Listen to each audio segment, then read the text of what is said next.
So to start our first part on this panel discussion, we will discuss the macro view, the planning and policy design. So my first question will be delivered to Dr. Mahmoud Saar, reflecting on your time at ESRT.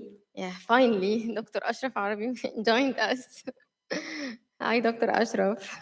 Hi, good afternoon, everyone. Good afternoon. It's a real pleasure that you joined us on the panel discussion. Fine. Sorry for this technical issue. It's okay, the pleasure is mine. Thank you so much. So to start, we started our first question with Dr. Mahmoud Sar, Dr. Ashraf, regarding on his time at ASRT. What is the single biggest policy lever Egypt has used effectively to bridge the gap between lab research and national security needs, such as food or health technology? Thank you very much, Hiba.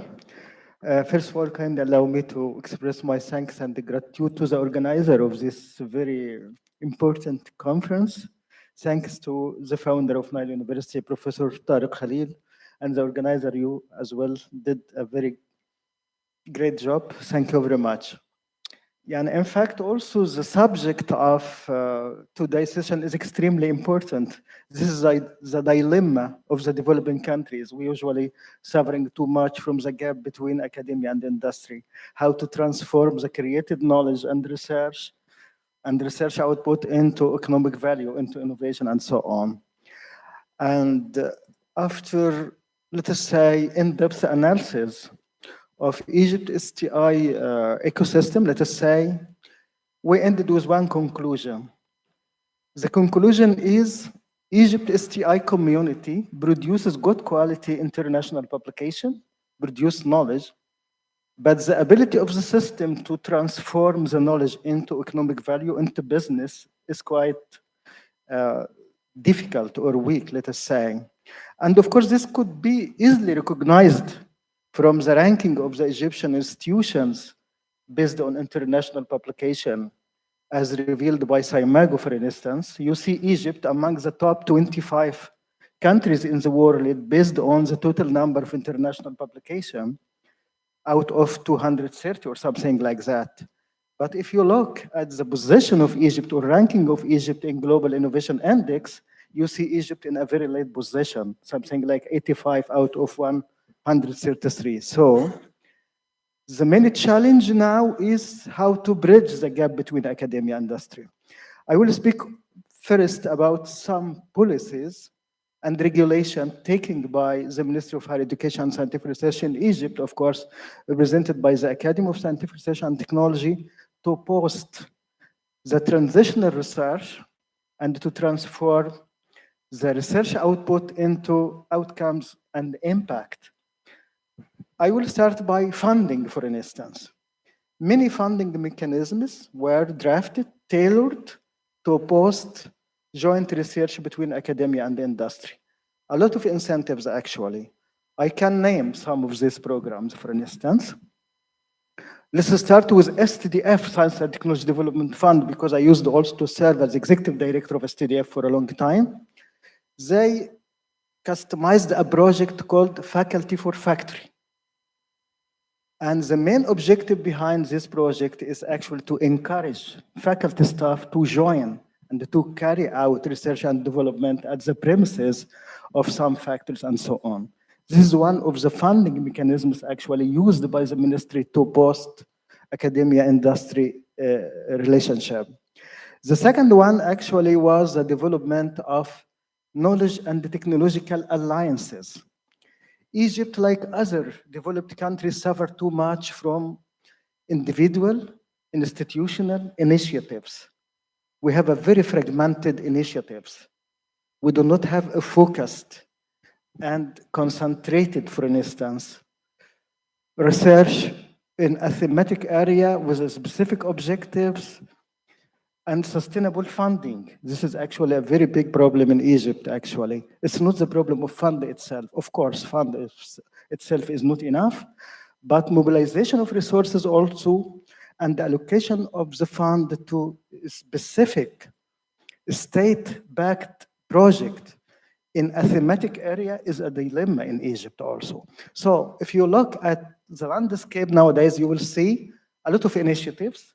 Most of them are institutional initiatives, sometimes also individual initiatives, but we are lacking actually the focus. What is, for instance, the mega or national project in Egypt to deepen local manufacturing in a specific area? Microelectronics, for instance, MEMS, genomics, etc. So we tried actually to mobilize resources through what we call it knowledge and technological alliances. If you, for instance, we tried and we spent a lot of time to set priority for the country in the field of scientific research. The problem is how to set priority. Who sets the strategic direction of the research in Egypt? Is it the institution? Is it the ministry? It is the strategy. When it comes to strategy, during the last 1 decade, or 2 decades, let us say, we actually drafted 4 strategies for science and technology in Egypt. The first one was actually chaired and prepared by His Excellency Minister Ashraf Al-Arabi, and I had the pleasure to share with Dr. Ala Idris in the preparation of this strategy. But after just 3-4 years, we started to draft another strategy. And after additional 4 years, we started to draft a third strategy. And recently, few months or maybe 2 years ago, we started the fourth strategy for science and technology. No sustainable actually plan, no sustainable funding. So we tried again to focus on mobilization of resources. And I will give you an example in the field of health sectors. Egypt would like too much to invest in emerging technology like genomics. Genomics is the future of personalized medicine, precision medicine, drug delivery, and so on. It is one of the emerging technology. And it is costly technology, no lot of facilities, infrastructure, and so on. And I believe that the lesson actually, or the example of the Egyptian Genome Project, reference Egyptian Genome Project, was one of the best examples to mobilize resources, to connect peers, and to actually, let us say, overcome the silos effect in Egypt. We found that there are something like 15 research institutions and schools in Egypt with a very successful track record in the field of genomic research, but silos. Some affiliated to NGOs, like, for instance, Magdi Yaqub Foundation, like Bahia, like others. Some affiliated to public universities like Ain Shams University, Alexandrian University, Asyut University. Some affiliated to research center like National Research Center. Some affiliated to Ministry of Defense, and so on. So what we did is to connect the silos and to merge the resources, and we succeeded using this approach. It is again about funding mechanisms to allocate something like 1 billion Egyptian pound for this project from our own resources without an extra fund. So it's all about policy, and I will stop here to give the floor. Okay, thank you, Dr. Mahmoud. Continuing our focus on setting the National Policy Foundation, my second question is to Dr. Ashraf Al-Arabi. From a national planning perspective, how do we align fiscal policy with technological sovereignty without falling into the trap of protectionism? Well, thank you so much, Dr. Heba. Once again, I'm really glad to be part of this important panel. And this important question, I believe to answer it, we need first to agree on the definition of the technological sovereignty, because sometimes it is interpreted as producing everything, or to have some kind of self-sufficiency at any cost. Prefer the definition of technological sovereignty as building capabilities. This is much more important to give or to shape incentives, demand, and learning. This is the right definition in my opinion. Given so, if we agree that this is the right definition, this sovereignty should, in this case, be anchored around controlling over critical capabilities, not full value chains, for example. Strategic autonomy in decision making, resilience in supply chains. Talking about the fiscal policy and how to align it with this ultimate goal, I believe it's needed to use policy or fiscal policy to create market.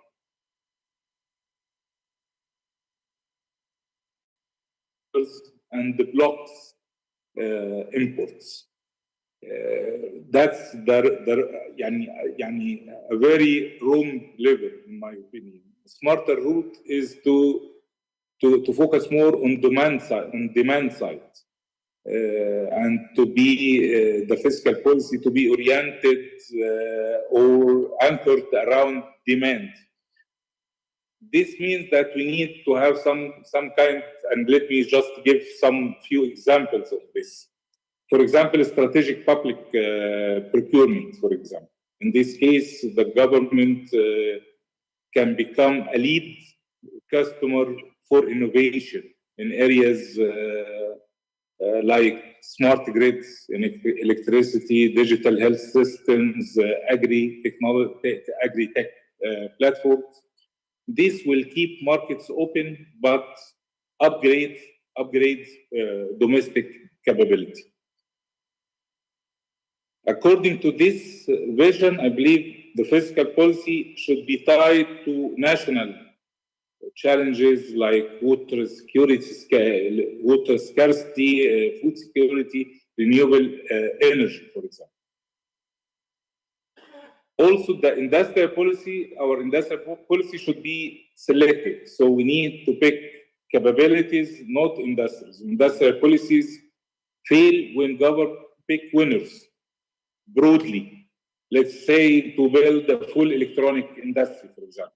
Instead, we need to target, to be more selective, to be smarter, to target, for example, horizontal capabilities, sector-linked niches, where Egypt has demand advantages, like desalination technologies, logistics technologies, given the Suez Canal, of course, ecosystem in Egypt, and construction technologies, like given the experience that we gained in the mega projects, for example.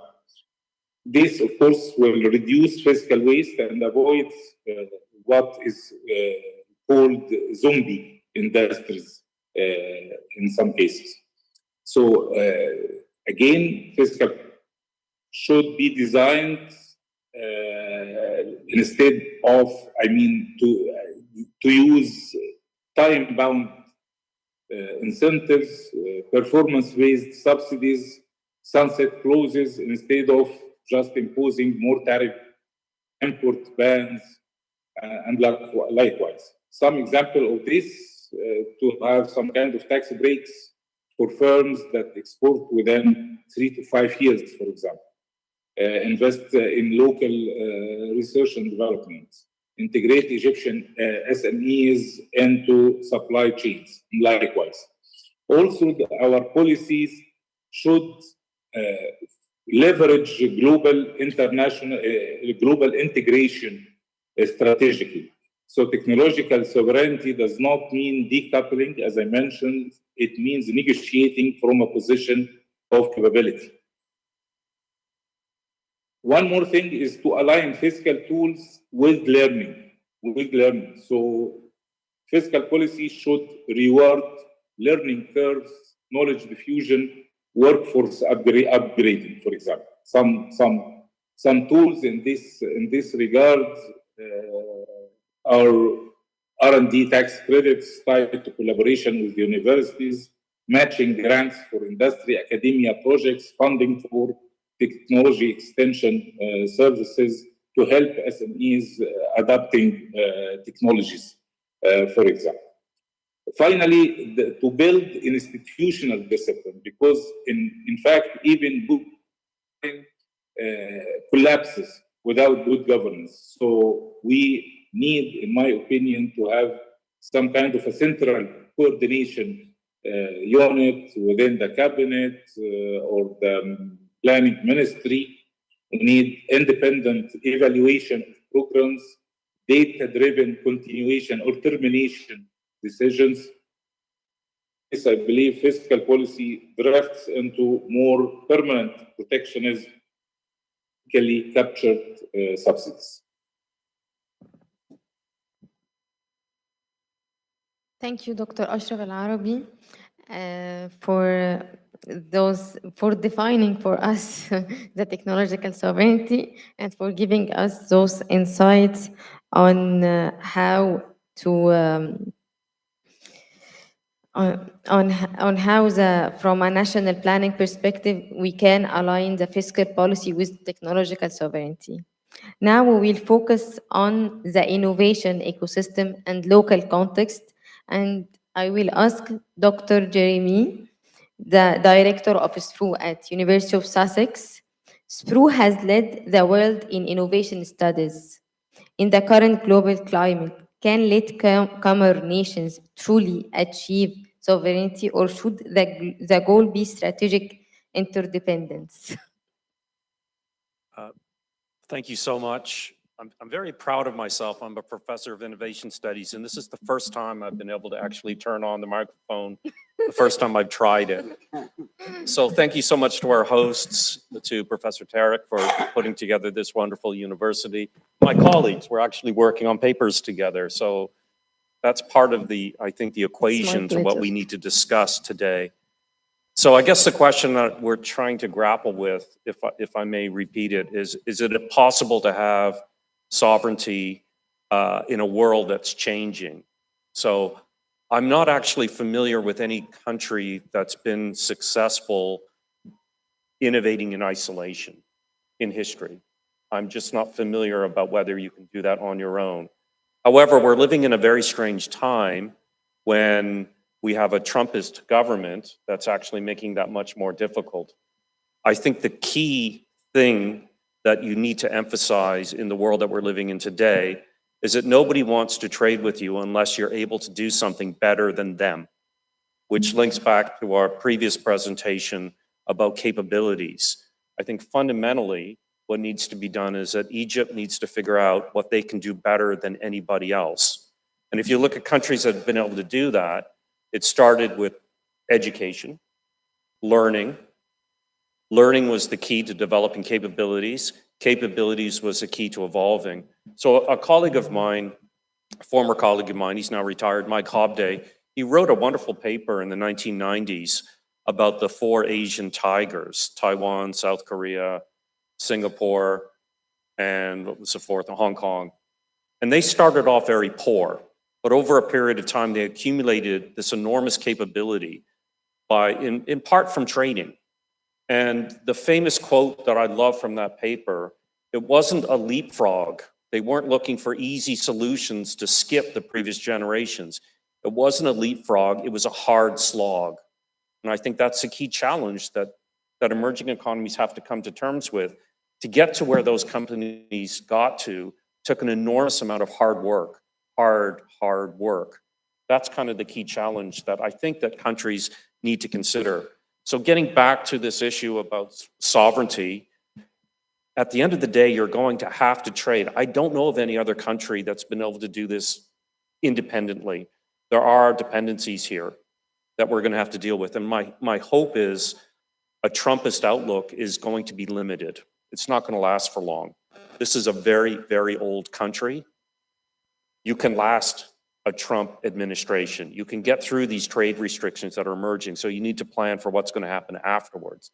So that would be kind of my advice. And the last caveat I would say is that there's more people in this room that know more about the capabilities in Egypt than I certainly do. And it's getting those people together to find out what would be some of the right direction to travel that you should be going in. I think that's all I have for now. Okay. Thank you, Professor Jeremy. Dr. Alauddin Idris, you have lived at the intersection of industry and academia. Where is the friction currently highest in the Egyptian ecosystem, and how do we grease those wheels? Okay, thank you, Evan. Can I go back just for a couple of minutes on the technology sovereignty thing, because I have a little bit of input on that. I agree with the Dr. Ashraf Arabi that the definition is extremely important. And two definitions I'm familiar with. The ability of a country to develop, deliver, and regulate is a technological sovereignty. But in what field? In critical technologies to the country. So they decide, right? There is another definition, which is more simple or even simplistic, that's the ability of the country not to export raw material, right?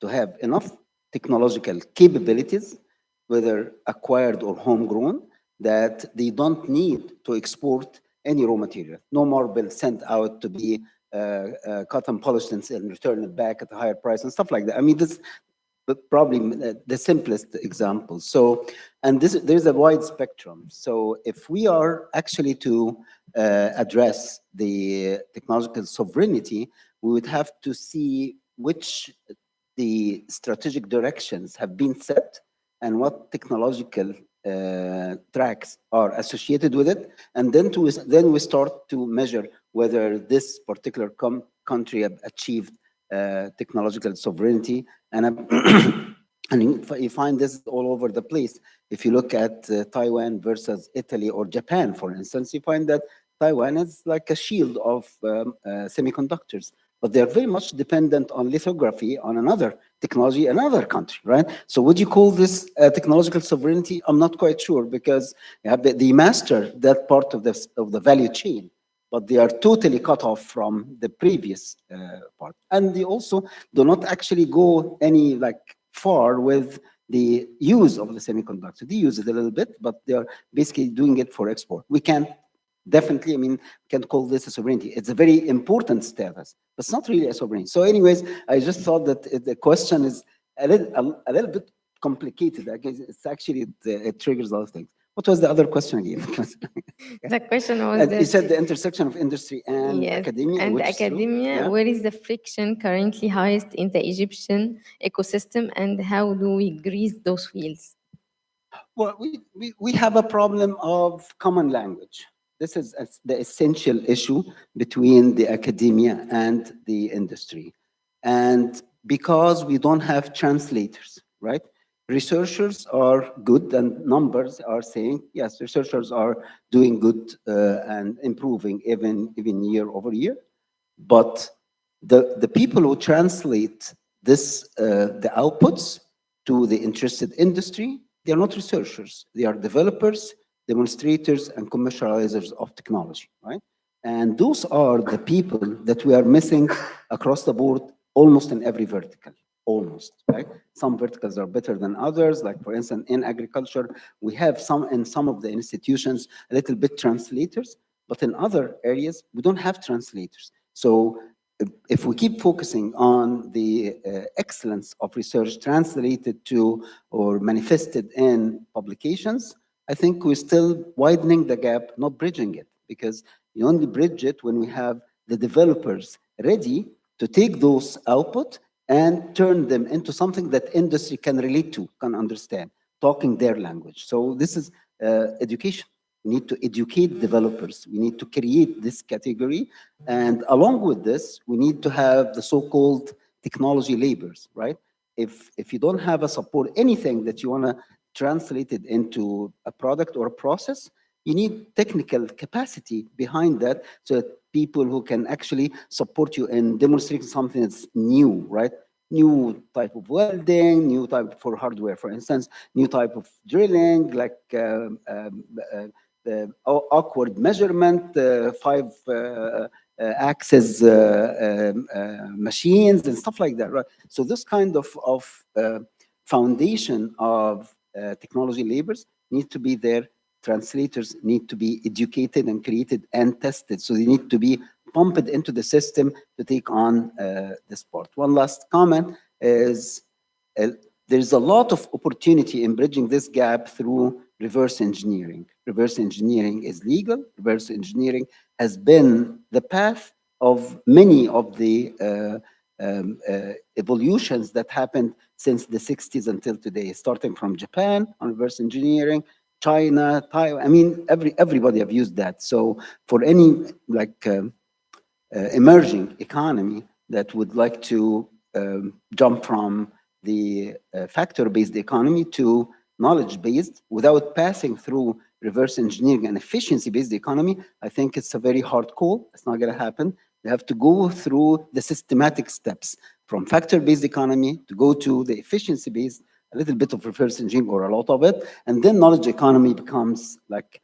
more attainable in that sense. Thank you. Thank you so much, Dr. Ali. Going back to Dr. Mahmoud Saar on our focus on the setting the national policy foundation, in your opinion, looking toward future STI policy, how can we shift from research-centric metrics to impact-centric metrics that measures the socio-economic return on investment for the state? Thank you very much. Again, because Dr. Al-Arabi actually pointed to very important comment related to the title of this session. And also Dr. Ala clarified some points, but in my opinion, in a country like Egypt, we may be in a dire need for, let us say, technological self-reliance instead of sovereignty. Yeah, we may need actually to develop and adopt our technologies in some thematic area. But yeah, I will use the title because it's a message, it's an important message, and we may use it actually to draft some recommendation later on, but I will come back to your questions. Okay. To have impact, we need to actually identify and analyze our competencies in the field of science, technology, and innovation. And before actually identifying our competencies, we should agree together how to set priority for Egypt. Is it priority based on challenges facing the community in Egypt? Or is it the Sustainable Development Goal of UN? Or is it the technological needs in some thematic area? Or based on the emerging technology and forecasting? Or we may need to set based on the current situation, geopolitical changes, and so on, and the problem of supply chain? Or what are actually the main criteria should be considered to set a priority for country? In my opinion, short answer, agribusiness and agriculture sector is a top priority for country. For many reasons. It's all about food security. It is all about more than 100% of the labor market in Egypt, more than 25% of the exportation in Egypt. And agribusiness is not the traditional agriculture we know. It's all about emerging technology, smart agriculture, smart farming system, application of AI, remote sensing, water desalination, PV-powered equipment used in agribusiness, and so on. So in Egypt, actually, to have impact and to convince policy makers and the community as well that there are something tangible from science and technology in Egypt, we should to focus a mega project backed by the state, independent of institution and the changes in the management and the leadership and so on. And this is actually the case. In many countries surrounding Egypt, if you speak about, for instance, technological sovereignty in some area like drones, like AI, like space technology in neighboring country, you will see that there is a focused mega project backed by the state and characterized by sustainable funding, independent, or let us say transparent management by independent experts. This is the main characteristic of a project that could lead to some social and economic impact. Fragmented initiatives and efforts from time to time just change the name and so on. By the way, Egypt had a plan for academia industry partnership since 171. 171. I had a document written by former Ibrahim Badran, the former president of the academy, about how to connect academia with industry and to deep local manufacturing. 20 years ago, unfortunately, we do not have Professor Hisham Haddara. 20 years ago, I had the pleasure to attend a lecture by Professor Hisham Haddara, 20 years ago, specifically in 206. And the lecture about strategic direction for Egypt in industry. And I remember very well that Professor Haddara presented a national project for deepening the local manufacturing of MEMS. I don't know, MEMS, mechanical, electronic, something like that, microchips, semiconductor, something like that. And I believe if we succeeded as a government to actually allocate the needed fund for such a project for the last 20 years, I believe Egypt can do, I cannot say can do. Egypt actually, if Egypt focused, make use of the available resources, human resources, available fund, and secure some sort of funding sustainability. This is actually the main issue, the main keywords. It's not all the policy. We have a lot of policies. We have a lot of incentives to encourage academia to work with industry, a lot of taxes, exemption, a lot of legislation, but the key word, in my opinion, the key word is setting priority, be very focused in a specific thematic area, in a national project, backed by the state, secure sustainable funding for a long time. Do you know that most of our projects and the big initiatives are grant-based project? What is the mean of grant-based project? It means that's a project for 3 years maximum. And after the termination or after the successful closing of this grant, you start from the scratch again. I did the same in the Center of Scientific Excellence in STDF. We launched a very optimistic call, allocated 100 million of resources to support Center of Scientific Excellence in different thematic area, in water desalination, in textile industry, in pharmaceutics, and so on.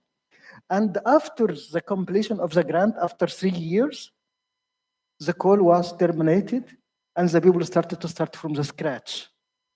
So sustainability of funding is extremely important keyword in our system. Thank you very much. Thank you, Dr. Sa. Dr. Jeremy Kenthal, I have a question for you.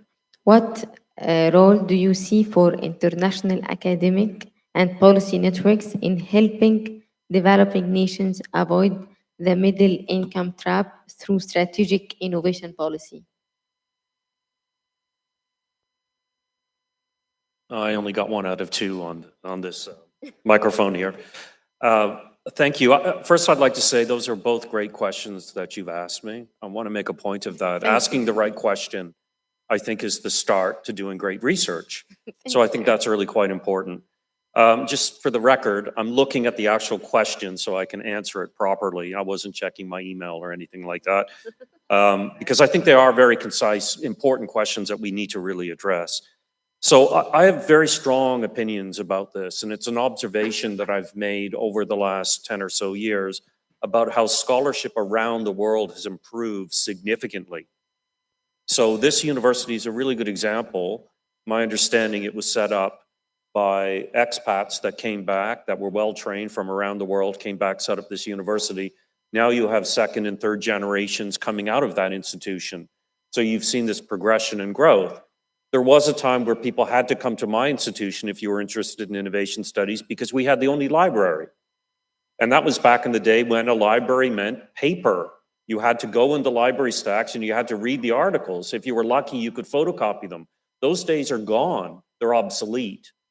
The capabilities are much improved. The language skills are improved. And AI, in spite of the concerns that a lot of us have about AI, will help us enable us to understand each other even better. So in terms of avoiding the middle income trap, one of the major things I think universities can provide is that we want to know your challenges and your problems. Your challenges and problems are far more interesting to the wider academic community than what's going on typically in the US or in the UK. There are interesting, important challenges that we need to address. Wicked problems are oftentimes framed, global challenges. Now, the thing is that we don't have the answers for you, but what we do have is a network of people from around the world where we can find somebody that's dealing with those problems, or better yet, have already dealt with them. And one of the things I'm observing is that countries are repeating the same mistakes that have been done elsewhere. So you could have learned from them had you known that was the case. So we're connecting Brazil with Pakistan. There's so many interesting things that's going on in Pakistan that had happened already, especially in agriculture, for an example, that have already happened there. So making those connections can be quite powerful. And universities play a really key role in helping this happen.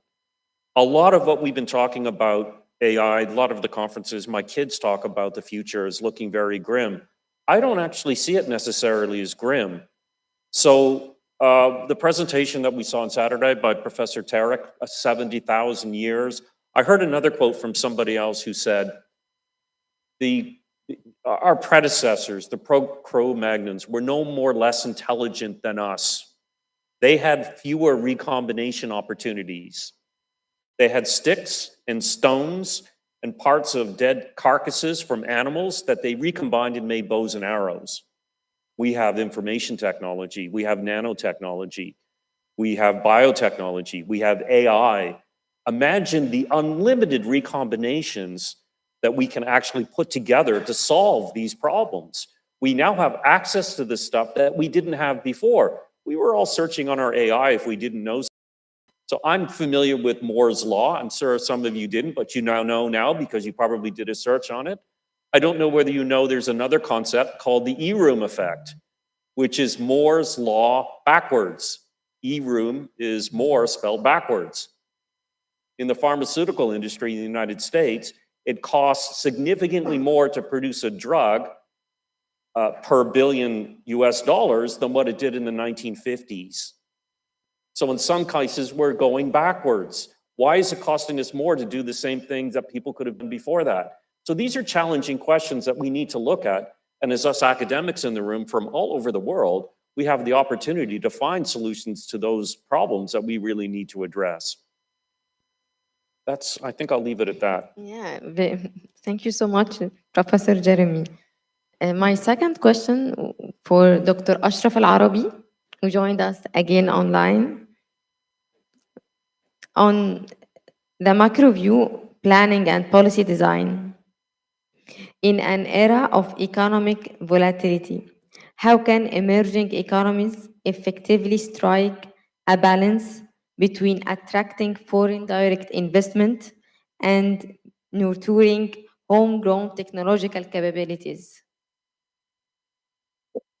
Well, I believe in countries like Egypt, where we have a large financing gap, we shouldn't choose between FDI, foreign direct investments, and domestic investments. In fact, we need both.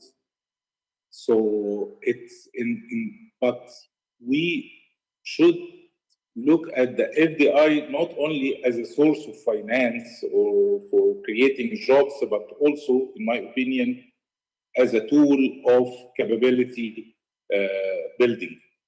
So we should look at the FDI more strategically in this, if I may say. All FDI is equally valuable. So investment with limited spillovers can trap economies in low value segments. So we should instead target technology intensive sectors, advanced manufacturing, clean technology, digital services, investors who are willing to localize R&D or engineering functions, firms embedded in global value chains where learning opportunities exist. Also, we need, I mean, as a country, as a policy maker, to build more linkages. So a common failure models is enclave FDI. Let's say foreign firms operate in isolation, importing inputs and exporting outputs with minimal local interaction. To avoid that, we need to give more incentives to multinationals to source from local SMEs, support supplier development programs, quality standards, certification, financing, create cluster ecosystems, so industrial zones tied to universities and startups, for example. This is where spillovers actually happen through day-to-day business interactions, not policy slogans. Also, we need to tie incentives to technology transfer and capability building. So tax breaks alone won't, I mean, to attract FDI, sometimes we rely on tax breaks. So tax breaks alone won't build domestic capability, rather conditional incentive. For example, local training programs encourage joint ventures or co-development projects, link benefits to measurable outcomes like local procurement, patents, skills transfer, and likewise. Another thing is to invest heavily in absorptive capacity.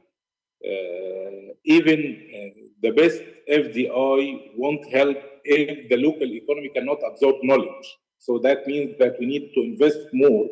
We need in education, as mentioned before, strong STEM education and technical training systems, applied research institutions connected to industry, policies supporting startups and the local innovation ecosystem.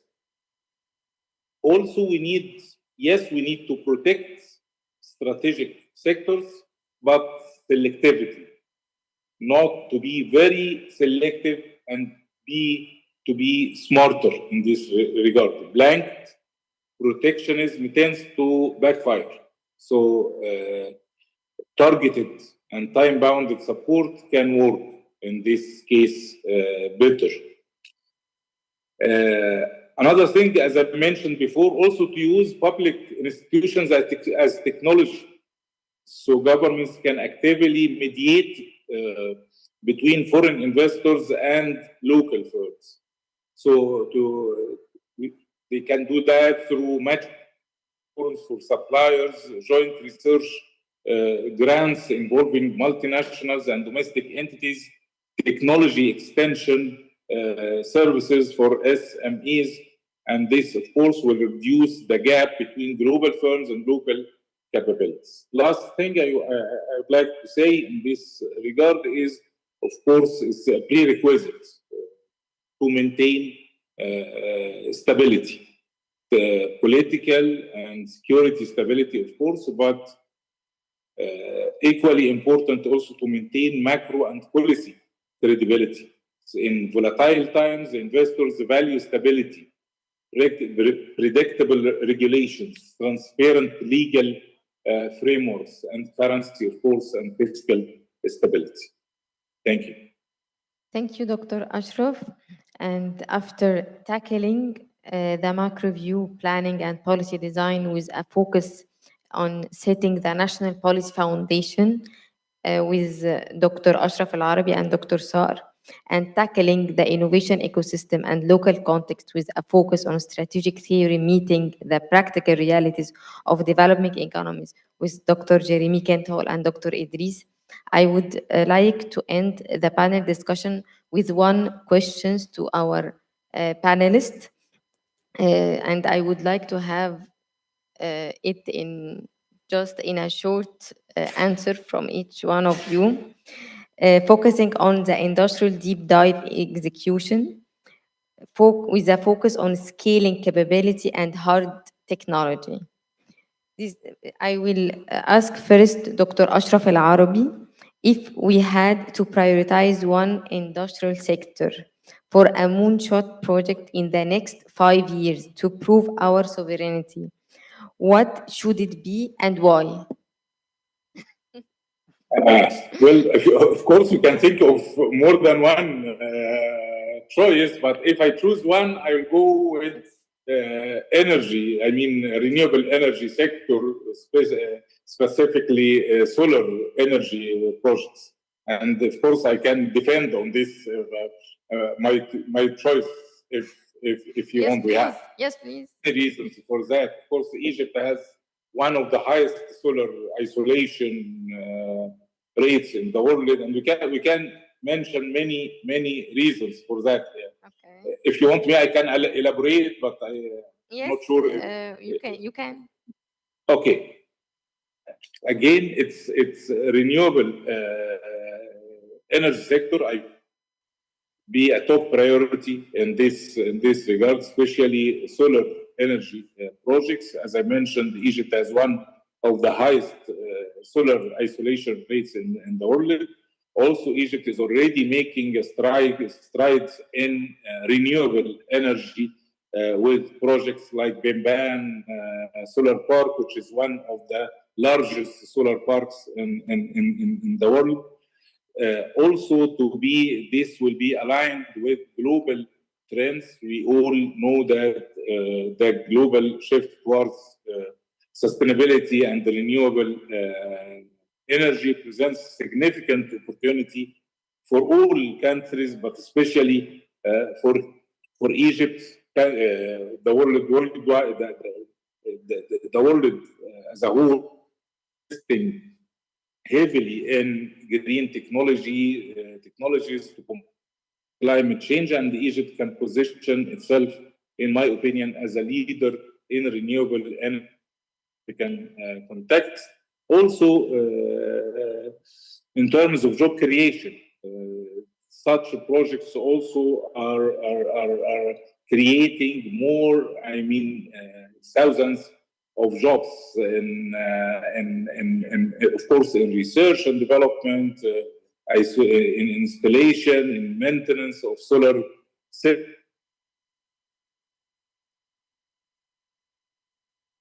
Energy sector is one of the fastest growing job sectors globally.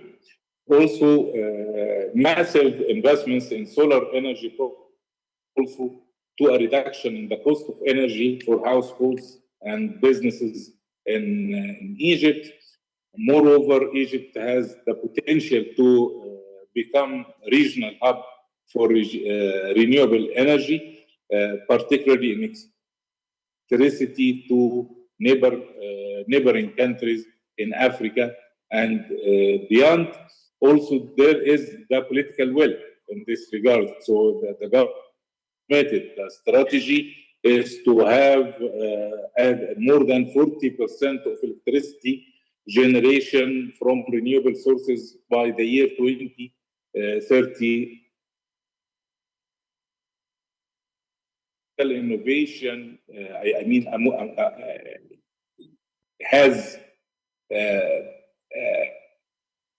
high potential for the development of the country. A moonshot project focused on solar energy can stimulate advancements in related technologies, including energy storage solutions like batteries, smart grid technology, and energy efficiency. And this can enhance Egypt's technological capabilities and sovereign know-how in critical areas relevant to global energy landscape. Thank you so much, Dr. Ashraf. Dr. Sar, same question, please. Actually, this is extremely important and hard question, actually. And I myself, against personal opinion to set priorities, by the way. This is the problem in Egypt, because usually, if you asked me, actually, to name one of the projects for Egypt in the coming few years, so somebody has to expect it will be the reflection of my background education, my interest, my understanding, and so on. And again, we need first to set some criteria to propose the national project for the coming few years in the field of STI. As Professor Arabi mentioned, of course, based on the geographic location of Egypt, renewable energy could be one of the important projects for the position and so on. But in my opinion, if I started to analyze in depth the competences of Egypt in the field of R&D in renewable energy, I will never recommend Egypt to invest in R&D in renewable energy based on data. Okay. So it's all about criteria to identify the national interest. Again, I may actually name agriculture technologies, for instance, or smart agriculture technologies, for many reasons. Actually, to be honest also, research in some thematic area is not only about the fund and the resource and so on, and it's also about the policies, not regional, not national, but international policies as well affect. What is the main reasons behind today's problem of energy? Is it the lack of resources, the shortage of resources, or it is the politicization of the energy resources in the world? This is something else. So let us come back to the point. I could propose actually agriculture technology as a leading technology for Egypt for so many reasons. I have a justification why. Some, of course, related to the main business in Egypt. Some also related to the extraordinary success achieved by the government of Egypt during the last few years in reclamation of desert land, and they added more than maybe something like 2 million faddan in a very short time from desert land to agriculture land. And agriculture technology include seed production, smart agriculture system, application of AI, IoT, big data, renewable energy as well, and so on. So to conclude, I'm in favor of something in the field of agriculture, especially dry land agriculture. Thank you. Dr. Alauddin Idris. Yeah, I have to confirm again, this is one of the toughest questions because many reasons. First of all, it triggers two questions in my mind. Okay. A vertical, right? And the swarm of technology that serves it, right? Because even if we go for irrigation technologies, it has IoT, it has machine learning, it has lots of other supporting technology in addition to the direct hardware irrigation devices and all the rest of it. But I would probably get to somewhere in between Dr. Ashraf and Dr. Mahmoud and look at the water, food, energy nexus, right? Because once you are there, energy on its own is important, and definitely agriculture and all connected issues of irrigation, which means water, is extremely important. But linking them together can open the channel. I wouldn't call this technology sovereignty, right? Because you're basically hitting the benchmark of being self-sufficient in fundamental live enabling technologies, right? So that's not yet sovereign, but it's towards the sovereignty of a nation in general. So I would definitely try to focus on that vertical, the water, food, energy nexus, and by setting it as a target and identify all feeding technologies, which will be the secondary targets, like when we have a research problem and then an objective, key objective, and sub-objective. So something like pushing several technologies to serve a goal or a target. That would be my position. Okay. Professor Jeremy. Thank you again. A very interesting question. Thank you. So for me, a moonshot is kind of two steps. The first step is what is the problem that you're trying to fix? A well-defined problem helps. And then the second one is, what are the direct benefits you will get from the technology, and what are the indirect benefits that you would subsequently get through a learning capacity? So absorptive capacity increases, you learn things, you have capabilities. So one of the things that I would recommend for Egypt is that we had a paper published in International Journal of Operations and Production Management last year that looked at climate change issues and how to address them. And we have 3 suggestions. One of them is carbon capture, which reduces CO2 emissions. Very ambitious, lots of unanticipated outcomes. There's even movies, horror movies about it going drastically wrong. The most basic one is mitigation, reduce CO2 emissions. But the interesting one, I think, for Egypt is adaptation. How do we adapt to climate change?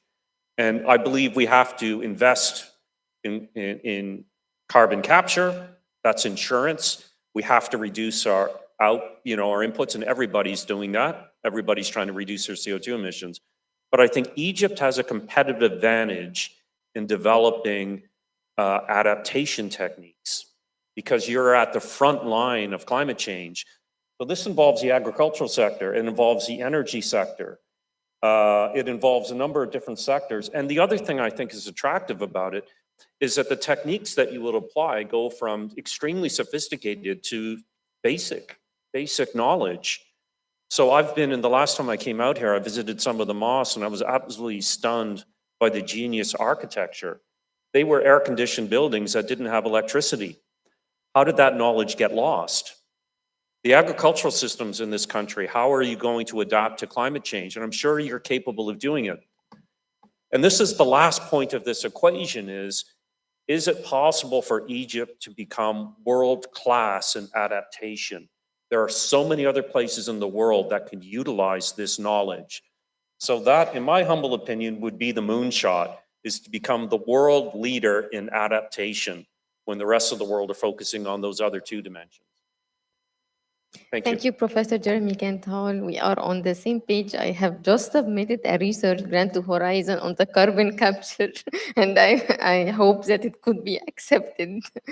So I would like to thank Dr. Ashraf Al-Arabi and Dr. Saara and Dr. Alauddin Idris and Professor Jeremy for this panel discussion. Thank you for your unique perspectives that you brought to our panel today. And if the audience has a question, we can share it with our panelists. Do you have any questions? Thank you so much. Thank you so much. Thank you. So Dr. Tariq Khalil, invite. Yes, Dr. Ashraf. Thank you. Thank you. Bye-bye. Take care. Okay, thank you so much, Dr. Ashraf. Dr. Justice R. Farouk Khan, you have a question?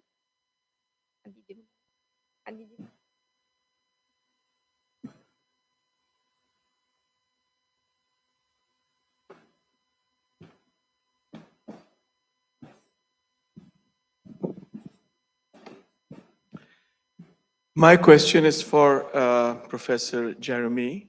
Very interesting thought about adaptation of technology or of research for Egypt. So I guess this aspect can be applied to a couple of other developing countries as well. And I understand that you have been to Pakistan recently, and you have been working with our Higher Education Commission over there in updating some of the curriculum and so on. So do you think that a similar adaptation policy should be adopted by Pakistan as well? Or are we in a position similar as Egypt to do that? Thank you.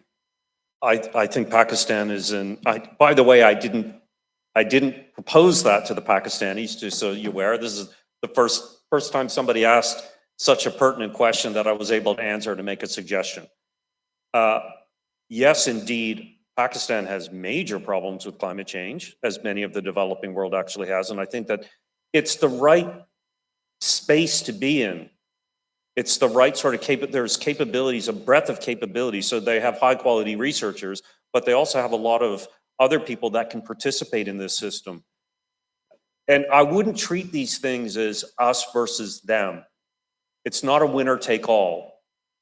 I don't believe it's going to be a winner take all. If anything, I think the competition, friendly competition, co-opetition between countries, you can learn from each other. You can accelerate the ability for these things to happen. That's one of the reasons why I'd like the idea of adaptation, is because we all win from it.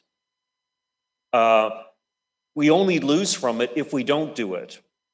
But at the same time, I would suggest that I think there is an absorptive capacity, a knowledge base in Egypt that positions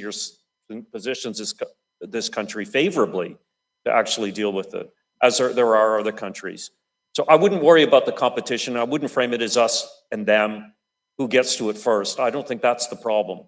I think the problem needs to be addressed rather than worrying about the problems of competition later on. But thank you for the question.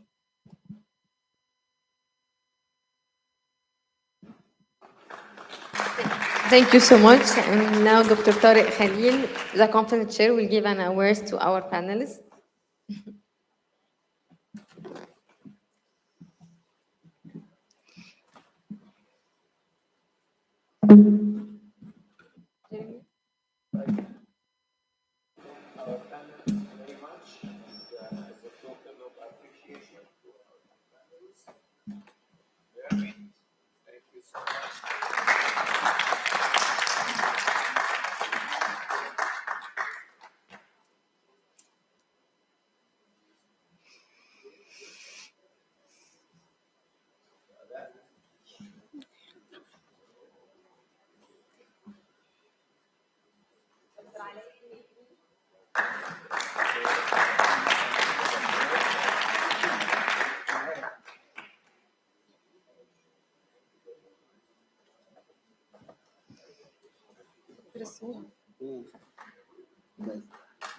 دكتور محمود صقر.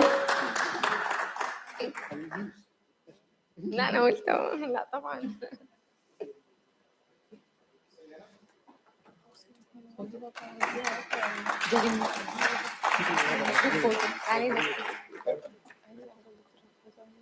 لا هنا دكتور البروجرام التشيرمان مش حاجه في العربي اكيد بس اكيد طبعا. ايه ده؟ شكرا.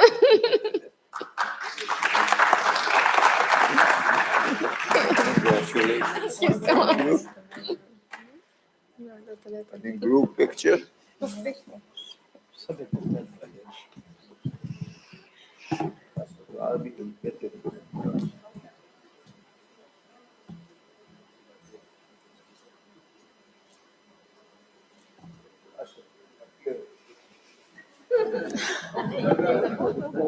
This is the photo. Oh, this photo appears in. Yes. Thank you so much.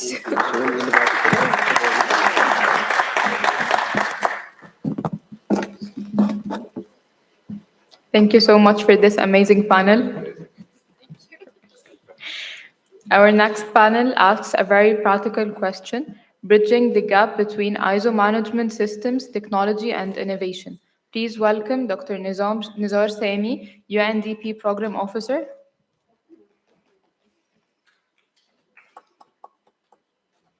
Dr. Khalid Soufi, ISO President, Chairman of the Egyptian Organization for Standardization and Quality.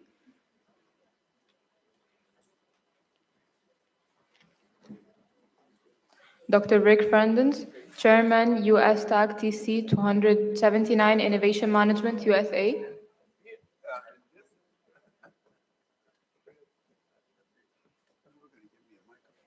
Yes, there's a mic here. You want the mic?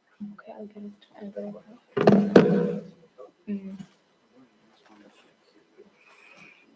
And Dr. Hani Shimi, former chair of the Committee African Union, Addis Ababa.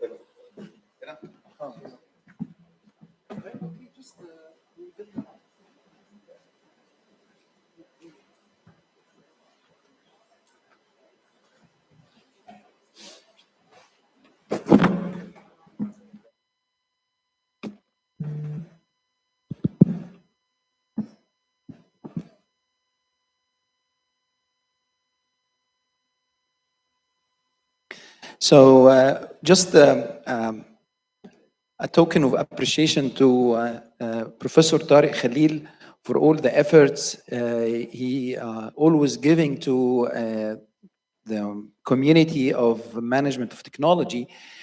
So just a token of appreciation, because I've been there at the Nile University. I was number 7 to join Nile University as the founding member. So back to 2005 with Dr. Khalil through the journey. And now I'm standing in front of you with the IAMOT hat and another hat, which is the UNDP, and moderating a session about innovation, technology, and science. And I'm very delighted to have distinguished speakers. Dr. Khalid Al-Soufi is the chairman of the International Standard Organization worldwide and the chairman of the Egyptian Organization for Standards. And we have Rick Fernandez. He is responsible for the Innovation Technical Committee in the United States, and Dr. Hani Shimi as well. So we have a diverse panel talking about innovation, technology management, and so on. Please have a seat. Thank you very much for your time. A quite challenging session to be at the end of the day after the lunch break where everybody is tired, just try to stretch. And I know that if some of you have the research papers, so you are busy doing your preparation and presentation in the coming hour. So I promise it will be very exciting, very interesting, and engaging at the same time. There are some prizes. I'm going to ask you some questions. Whoever is going to answer the question based on our panelists is going to receive a monetary prize. Who would like to participate? Raise your hand.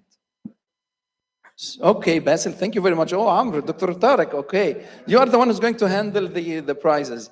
Okay, so today is a very remarkable day. I found in Facebook coming up with the memories that I found for the last like 6-7 years. In the same day, I do some activity related to innovation. So what is been remarkable for this day, the 21st of April? Of course, the panelists, they know the answer. Do you know what is the make it very special day? Who knows? You know why? Nobody knows? It's the International Day for Innovation and Creativity. It's the UN International Day for Innovation and Creativity. This month is a very special month to management of technology because it has the International Day for Innovation, couple of days coming, International Day of Intellectual Property, also the International Day in ICT. Also today, the UN just announced a few minutes ago that this is the International Day for Women in Industry, the first time in the world, all over the scene, to be remarked for this day. So it's full of management of technology, innovation, and so on. So this is the first question. Nobody answered. I answered, so I will receive this money for this award. The second question, yeah, for myself. I will get it. I'll give it to myself. Okay. The second question. So, how we define innovation? What is innovation?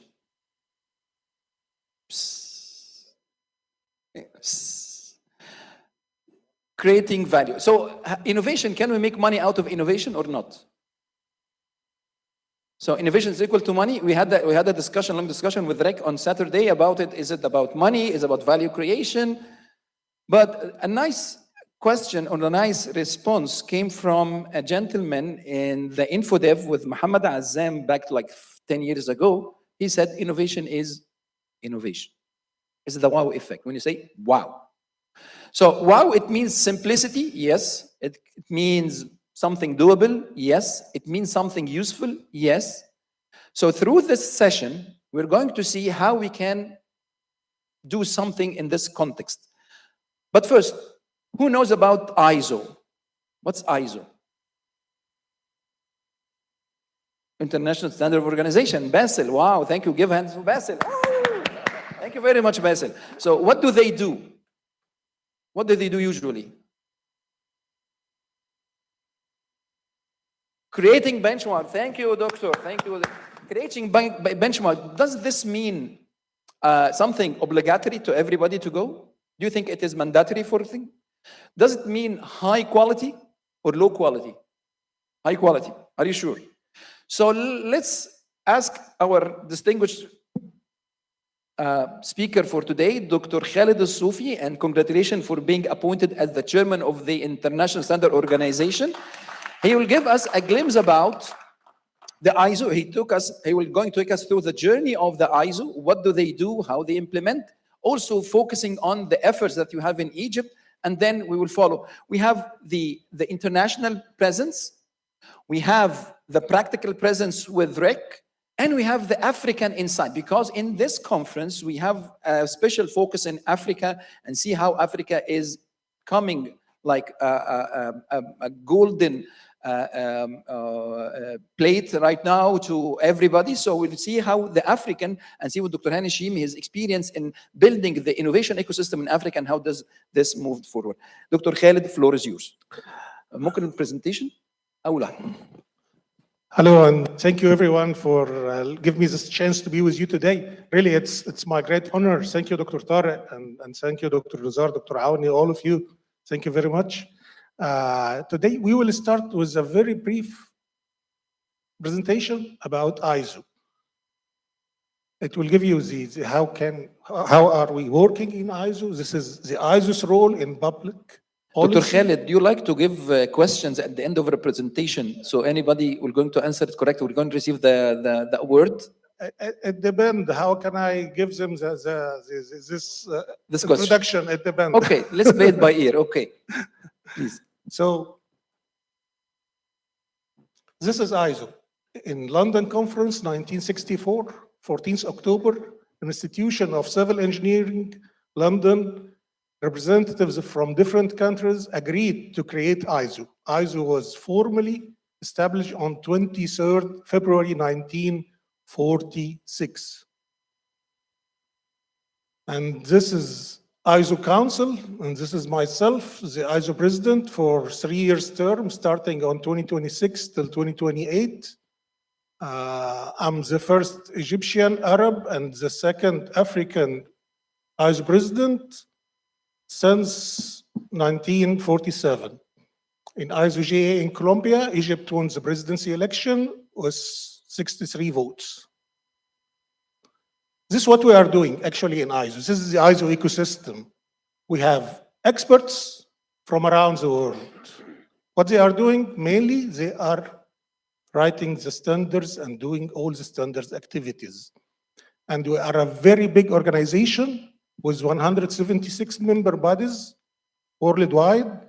And I always say that ISO is the most successful organization.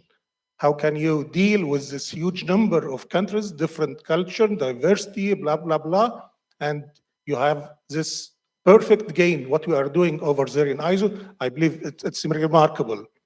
Those countries are representing ISO in their countries. We call them the national standard bodies. And for example, here in Egypt, we have the Egyptian Organization for Standardization. This is the national standard body in Egypt. And this is also my second hat, because I have two hats. I have the hat of the ISO president, and I have the hat of EOS. Moreover, we have the ISO Center Secretariat. They are settled in Geneva, around 200 employees, and they are coordinating the system and what we are doing. So ISO strategy in a global context, we have our vision is very easy, making lives easier, safer, and better, which is aligned also with the United Nations 2030 agenda, achieve a better and more sustainable future for all. This is our goal and priorities.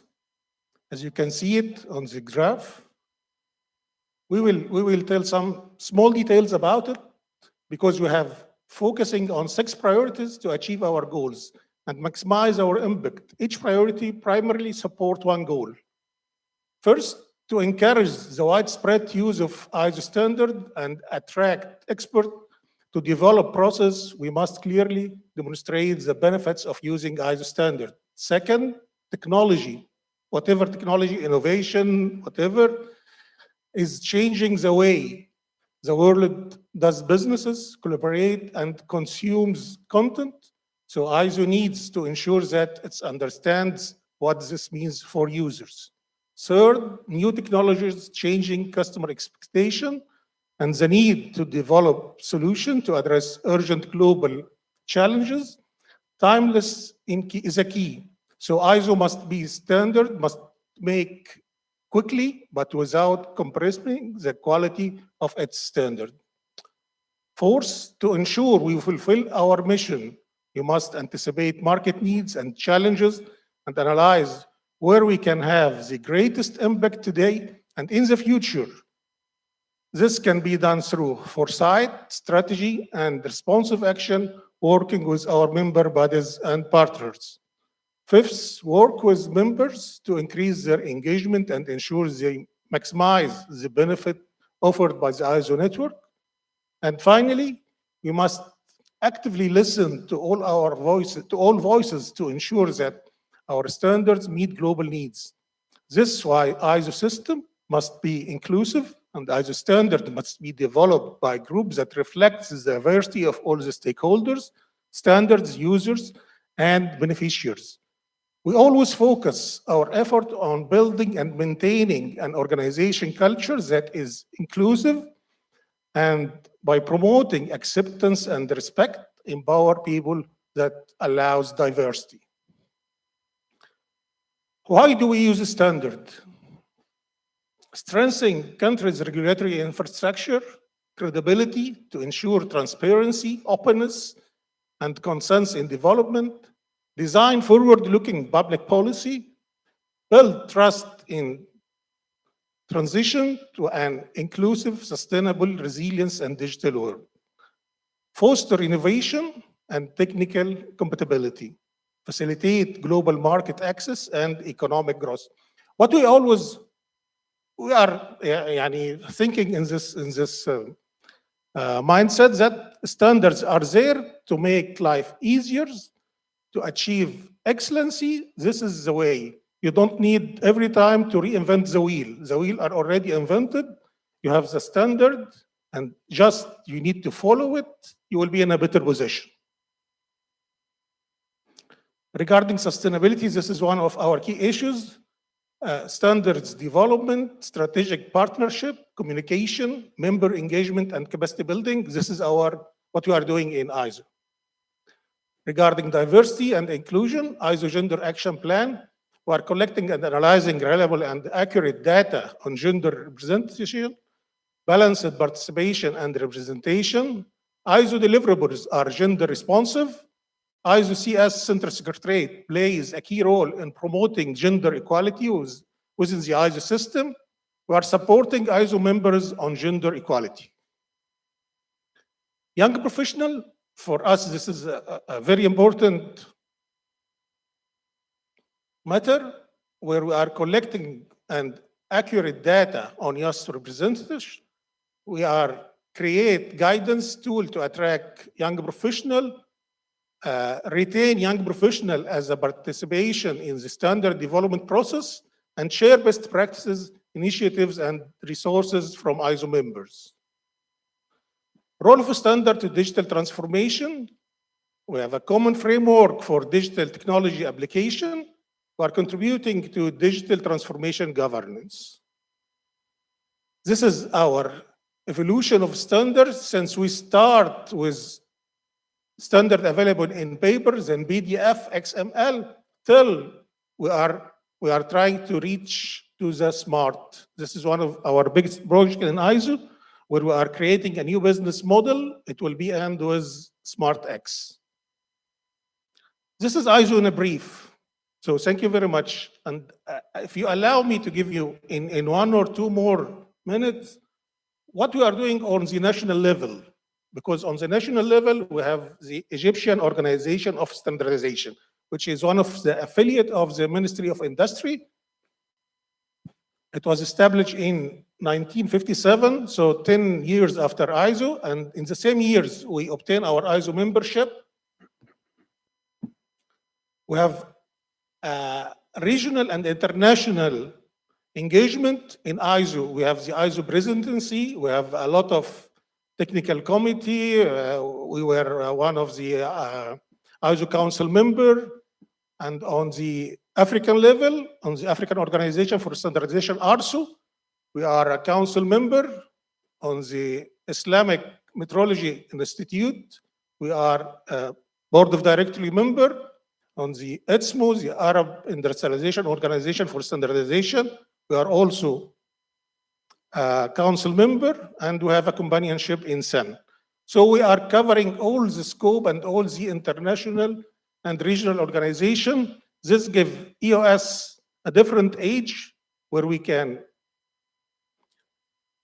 go with all the international trend, see what is happening on the ground, and reflect this on our national strategy and our national standard. We are doing standardization, product certification, and product testing, a wide variety of testing laboratories, more than 200 laboratories. All of them are accredited according to ISO 17025. One of our recent units is the Environmental Performance Unit, which is doing a very great job. It's a validation and verification body for the carbon footprint certificates. Moreover, we have under the umbrella of EOS, the National Quality Institute, which is doing a big job for training. This year, maybe we train more than 40K from different sectors, industry, academia, whatever. And we think this is one of our main objectives, to increase the awareness of standard and the awareness of how to do things easier, better, and safer. So thank you very much, and I'm ready for any question from your side. Thank you, Dr. Khalid. This is just a quick scratching the surface about the ISO and the Egyptian efforts. And we see that we started this like 10 years after the ISO have been launched globally. One of the most important things that we should cater for, how to start the process. I recall back in 2019, I've been certified innovation officer, something like this, with a joint project between the Ministry of Industry and the GIZ. They were qualifying some of the Egyptian teams to form those type of innovation champions. And then at that time, I went to the EOS, the Egyptian Organization of Standards, and I asked, do we have the TC, the Technical Committee for Innovation? They said, no, we don't have it yet. So we just attending just parallel meeting and so on. So I've been there for 6 months, doing writing a concept note, a proposal to the management over there, and thanks, they launched the TC, the Egyptian Technical Committee, at that time in the 3rd of November 2019. And since then, we have a presence where we've been revising the standards coming from the global and see how we can put it. Is there anything related to localization of these standards? And we successfully did things. And thanks to Dr. Khalid for the leadership of promoting this innovation thing, not only on the theoretical component, but in the practical component as such. I've been discussing with Dr. Khalid some of the upcoming topics, and he's a strong believer in science, technology, innovation, as well as learning. Okay, so how we do this, how we make this with the academia, how we develop capacity building programs, how to support the staff, and so on. Year ago, when we were planning for this IMOT, I was in Dr. Tariq Khalil's office, and he said, did you read this book? I open it. It's a book about innovation, certification, something like that. Tell me, how do you see this book going on? When I started to flip and moving through the table of content, seeing that, I thought, wow, this is something great effort. 2023, I was appointed again with the Ministry of Industry to lead the Industrial Innovation Award in Egypt. And when I thought about building the content and building the framework, I used the ISO standard, which is 56K, 2 and 3 and 4. And then we trained the companies about that in different levels, because in September 2024, there will be a new ISO certification coming for the innovation. So when people were asking me why you train about these type of complexities and frameworks and so on, because it will be mandatory a year from now. A year from now, yes, The ISO launched the ISO 56001, which is the certification. So let's hear about the story about the 56 family with Rick Fernandez and see how the modality, how to take it into implementation. Actually, when we're discussing the session, that was the suggestion from Rick. Let's put the gap. And when you said there is a gap actually between the innovation people and the management. But the management, they think about dollar sign. Give me money right now. The techie people, they thought, I want to do a perfectionist, to be a perfectionist in the lab, on the implementation, and so on. So there is always a gap between business and technology. So Rick, please give us your insights before we open a question to our audience. ممكن البرزنتيشن الثانية من فضلك؟ Is the microphone on? Yep. It is now? Okay, Yes. good, perfect. If you'd like to stay. No. Okay, thank you. I hate to sit down. Okay. Okay, so thank you very much. Okay, thank you for inviting me. I'm going to try to put together a few concepts here and see why it is important to have the connection between innovation, innovation management, and the management of technology. So that's why we're going to try to bridge the gap, is what we talked about. So going back to 2020, okay, there's an organization that rates the number of the companies and how innovative they are. If you look at the list on the left, you'll see that Apple's #1, Google #2, Facebook #10. But now when you go to 2026 and you look at the industries, look at how different it is. Before it was all technology-driven, search, right? Consulting, electronics. Now it's artificial intelligence, heavy computing, retail, artificial intelligence again. No surprise. But what comes back to you right away is which company is the one that is in both lists? Google. Okay? Google was counted out. They're going to take away Anthropic, and ChatGPT was going to take away their search capability, and they're dead. Well, they're not. So what I want to show you is what, in a very, very simple way, what are the three major things when you're trying to innovate and when you're trying to have a systematic approach to innovation. Now, you talked about a standard, okay, or various standards, which we'll mention in a second. The standard is not to control innovation.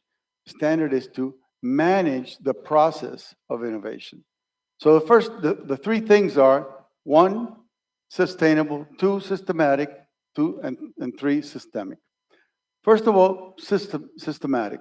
It has to be repetitive. It has to be something that's process-driven. So you have a sustainable list of innovations as time goes on. If you get to the top of your S-curve and you're starting to get obsolete in the products that you have, you want to have that other innovation there so that you don't go down, but you go up, you continue to another S-curve.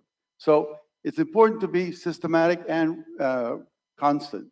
Systemic, meaning that it's integral, that it isn't something that just happens and that that just is step by step, but rather everything integrates with each other. And lastly, sustainable. Sustainable meaning creating value and in a sustainable fashion. Okay, you're not just creating a once in a while serendipitous, happy-go-lucky. Oh, look at that! We got a great innovation. So all this gets put into the center with an innovation management system, IMS, innovation management system. So we have a recipe for that. Okay, and for those of you who are engineers, don't try to tell me that this is that the math is wrong, because it's not math. Okay, all we're talking about is that you need to consider the 3 S's, right? You need to consider M5, which I'll get to in a second. Okay, and you need to consider P8, which are the principles. And the principles you'll see are very, very similar to the principles in IMOT.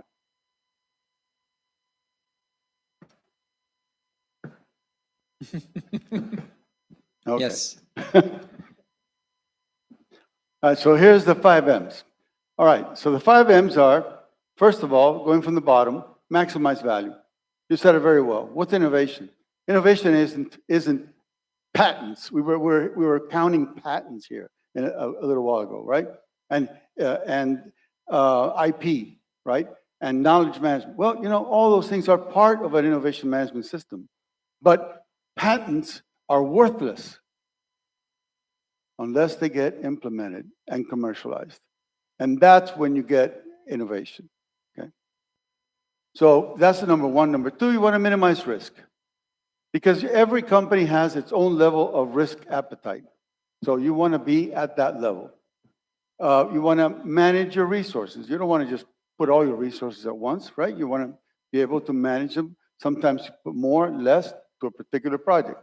You manage your portfolio of different innovation projects, and you measure the performance to give you the ability to, you know, to have the feedback loop. The IMS principles, you'll notice, are very, very similar to those of IMOT, as a matter of fact, okay? And they came, you know, they came from 2 different places. Realize value, okay? Exploiting insights. Yeah, my water. I have my water here.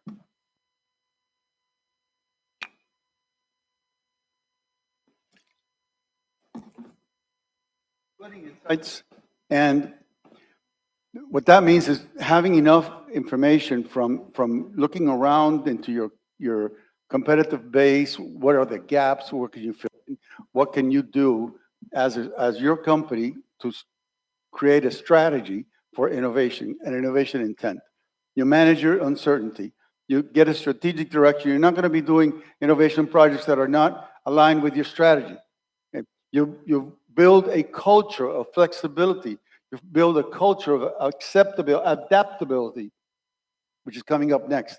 Future-focused leaders, okay? You want future-focused leaders. You don't want to be thinking about the now. You want to be thinking about, you know, maybe 10 or 15 years from now. How do you make sure that you're sustainable over time? Adaptable, something happens, you got to be able to change immediately. And I like to think even more than that in terms of adaptability. Everybody thinks about resilience, getting back to even, right? But the problem is that that's not sufficient. You have to start anticipating the future, coming up with contingency plans so you don't get back to even, you get back to, you know, +1. And then even more, you want to be transitional. So you want to transform your organization so that it builds upon what you find. And lastly, to be anti-fragile. And that's another topic, okay? But in the past, it used to be idea-driven innovation. Oh, ideas, give me all sorts of ideas. And then you had to go down the line, you know, filtering until you get to maybe 100 different ideas. Then, you know, start working on those. Let's say you had 14,000 ideas, like Mitsubishi used to have, okay? All of a sudden, you have 13,900 people are saying, what about my idea? Plus all the work that it takes to get down to just those minimum. So instead, what we talk about, there's something wrong with this click, okay.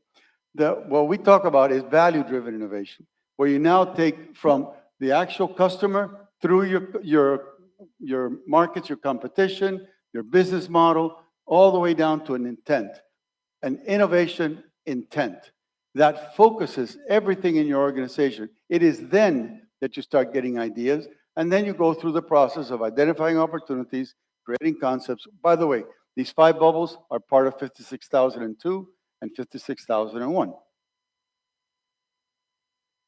So a lot of countries are interested in this. TC279 is composed of 58 participating members. 58 countries are working on this together. And then, but then the IMOT, okay, just recently, thanks to the work that Brino did and so forth, okay, where we got to be a liaison with TC279. This wasn't existing before. Now we have a role. Now we can bring in a balanced representation. We can bring better perspectives and stuff that were not considered previously. Now IMOT has a seat at the table. All right, quickly as you can see from this slide, okay, TC 279 has been doing a lot of work, okay? So in work group 1, that's where you have the standard, the main standard, 50001 and 2. 1 was just issued about a year ago, okay, maybe a little bit over a year ago, and it's the requirement standard. So similar to 9001, it's now focused on innovation, okay? Then in 2, that's where you have the fundamentals. 3 is where you have all the supporting processes. Most recently, and I think most of most interest, okay, to most everybody today is innovation ecosystem management. Okay, that is very, very new and very important because it creates a whole new lack of layers in in management and be very, very efficient. The other one is the innovation portfolio management and the competency framework. Is it me? Okay. The next one is looking at your ecosystem, okay, or your organizational level and your individual level. It's a family. 56,000 is a family of standards. I showed you the list earlier.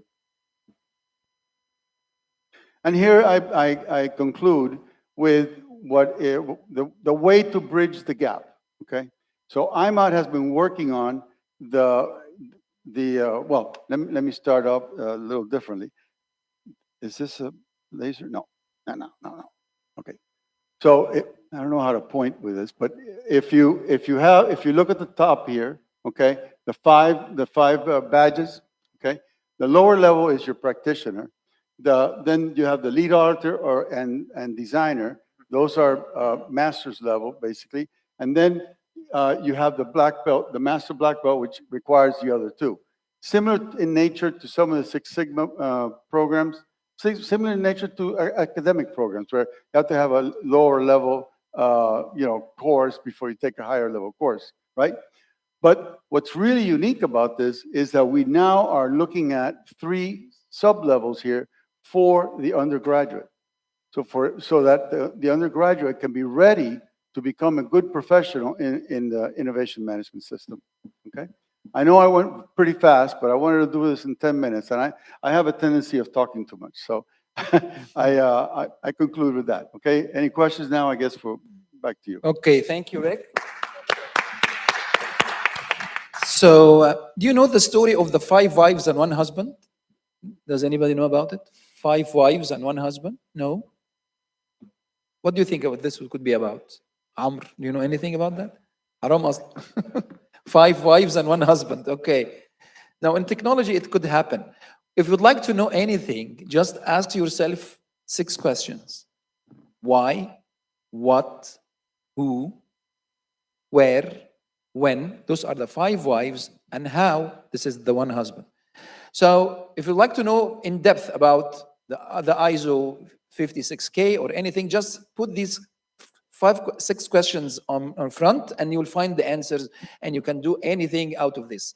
So Rick, thank you very much. You ended your presentation by tackling the undergraduates, okay? And this is undergraduate education, and even the professionals would like to go so. In my discussion with Dr. Hani, he said he had a lot of activities in Africa to deal with promoting innovation. He is in agriculture field by nature, but he had a lot of involvement in Africa in promoting innovation and establishing programs in Africa universities, right? In Pan-African universities, in that context. Would you please give us some insight from your experience to share it with our audience? Thank you. Okay, thank you very much, Dr. Nizar, for the introduction. And also, at first, I will say for Nile University, thank you very much for inviting me, especially the founder, Dr. Tariq. So this is the first time for me to be here in Nile University. Since I'm very close distance from here to Cairo University, I'm a former dean of the Faculty of Agriculture, Cairo University. But really, I would like just to say thank you very much, Dr. Tariq, for inviting me, to give me the opportunity today. I'm delighted to be here today among all of you. So actually, as a professors, if I have seen the room like this is empty from the people, I'm really get disappointed because you see, I need to see all the seats are, everybody's there. So among the maybe 500 in the room, we have only, I counting 29 just attend, remaining at the end of the session today. So that's why I would like to say for all of you to draw your attention for all of us, because we do have a very nice panelist. So we would like to just to deliver a very good suggestion for all of you. Okay. That's why, maybe that's why. That's why. Yeah. So actually, thank you, Dr. Nizar, again, once again. So actually, due to my staying at the former STC committee in African Union for 2 years in Addis Ababa, so I have been dealing with the 54 STC stands for what? since 2015 to 2017. No, STC. Science Technology Committee, you know. Science Technology Committee, okay, Yes, thank you. yes. Science Technology since from 2015 to 2017 in Addis. So at the time we have been established we call it STISA, Science Technology Strategy for the whole Africa across the 54 countries. So we have been just listening for all the representative among what they do have, the resources. Then we come at the end with the strategy. That strategy deliver and address all the challenge from each country. But all those points address dealing with the African Union agenda, which is calling 2063. And everybody know about the African agenda, 2063. We might just still surviving, or we not see the address of all the challenge among the continent. But let's say the first issue we have been taken into considerations just to establish the Pan-African University across the continents, which is consists 5 institutes. In the North Africa, we do have the water and renewable energy located in Algeria, dealing to address the challenge of the water, you know, and the water management system, and also for the energy as well. For the second institute has been established in West Africa, which is dealing with the humanities, you know, and that one are located in Nigeria, and also for the plant breeding, as well as dealing with the issue of University of Abadan in Nigeria as well. Humanities, we have an institute in Cameroon, and in East Africa, in Nairobi, we do have the Basic Science Institutes deliver the issue dealing with the innovations, which I'm just highlighted maybe later on. And the fourth one, which is dealing with the space, which is located in University of Pretoria in South Africa. So, but that one is going to be launched within this year, at the end of this year. But all the fourth institute has been running since 10 years back. And we do have some graduated students already come up from those institutes. The most challenge when we to discuss among the 54 representatives from Africa, the most challenging issue in Africa, as we have been listening from His Excellency former Prime Minister yesterday, Dr. Nazif, about the lacking of the funding, you know. That is the most challenge we face it among the continent, you know. But because, as you know, African Union just received the membership fee from each African country, and that it's not sufficient to deliver or to address all the challenge among the continent, but they need to work with the international funding agencies like World Bank, like Mastercard Foundation, Bill Gates Foundation, and other agencies, and BBUN as well, just dealing with the African Union located very close headquarters for the UN in Addis as well. So that is issue come up with the sentence I have been delivered during the summit, when I had just say to all the head of states, we do have the resources in Africa. We do have the use in Africa, which is capacity building is there, but we need to improve the capacity building, but we need to Africanize what we do have. That is most important, you know, challenge we face among the whole feedback from the leaders. The Africanization. Yes. Okay, nice. Africanization, you know. How you can Africanize what you do have, you know. Because still days you are just, let's say, dealing with the raw materials inside Africa. So, for example, the agro-industry, nobody know about the agro-industry sections in Africa at all, you know. So you have to bring all the agriculture products from outside, you know. But you do have the facility, you do have the resources inside. You do have the land, very good land, you have the water and so on. But when I said open the border, please open the border among the countries and stay win-win, then at the end of the day, you will have what you are looking for, you know. That is really important. When we come to the innovations, which is the core points, you know, I'm really, you know, for the definition of the innovations, innovation is innovation, yes. That is really the good definitions for the innovation, you know. Because there is a valley, there is a gap, you know, which is Dr. Rick just mentioned about the sustainability, you know. So we face the challenge of sustainability as well in Africa. So when we established the program, we have been established some program, but due to the lacking of such kind of miscommunications or not understanding very well about the maintenance issue itself, we will not continue with sustainability, as you mentioned. Because there is a valley, so you have just to get down in the valley between academia and the industry. So yesterday I have been listening carefully for the lectures has been just delivered by Professor Tariq, which is technology management. We miss the technology management also in some African countries, you know. That is really to need to address this issue as well in order to back to Africanize what we do have. So by these points, we have been just working closely, and we are really optimistic just to bring in the board some expert like yourself just to teach those policy makers or some other peoples with the technology management. Thank you, Dr. Hani. So we got a very good foundation right now. So let's come up with the quick wins for our distinguished panelists. Dr. Khaled, from your point of view, and you are looking for the two horoscopes or two scopes or two horizons, the international and the national thing. And I see your efforts in the Egyptian industry and some other countries, they put the standards #1 after the highest level of authoritative level in countries. How you see what is required for the Egyptian industry to get or to bridge that? Is there any gap between ISO management systems in the industry by itself?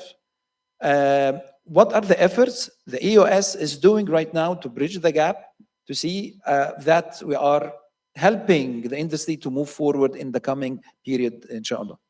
Yeah, actually, there is always a gap. But what we need to do is to bridge this gap. There is always always being a gap. Yeah, there is always a gap everywhere. There is always a gap. but what do we need to do? We need to first we need to make more awareness with the standard, because people need to understand that this is the pathway to excellency. This is the easiest way to produce your product with high quality, you can invest in quality and what we call it the cost of quality, and it will reflect on your product or service or whatever you are doing, and it will put you in the highest level.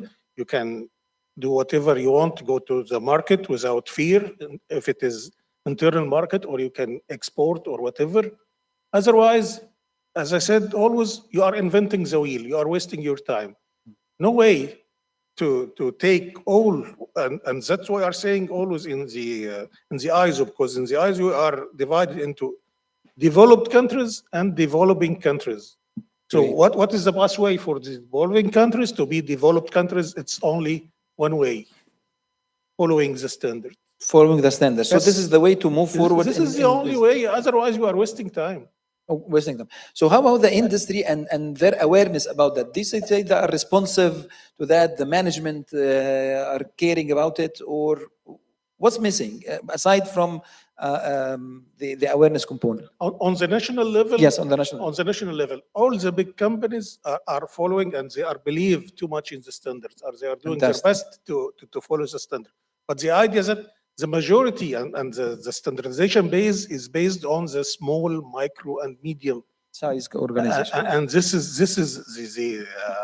the clue that you need to convince them. You need to give them finance, to give them some sustainability, blah blah blah, whatever, to let them align themselves because they are very near, but they always like to do it by their own mindset, and this is not successful on the long term. On the long term. Of course. Okay, thank you very And much. let me add Yes, one please, thing for please. what Dr. Hani said on the African level, because on the African level, as we are a part of the ARSO, African Organization for Standardization, we are a council member.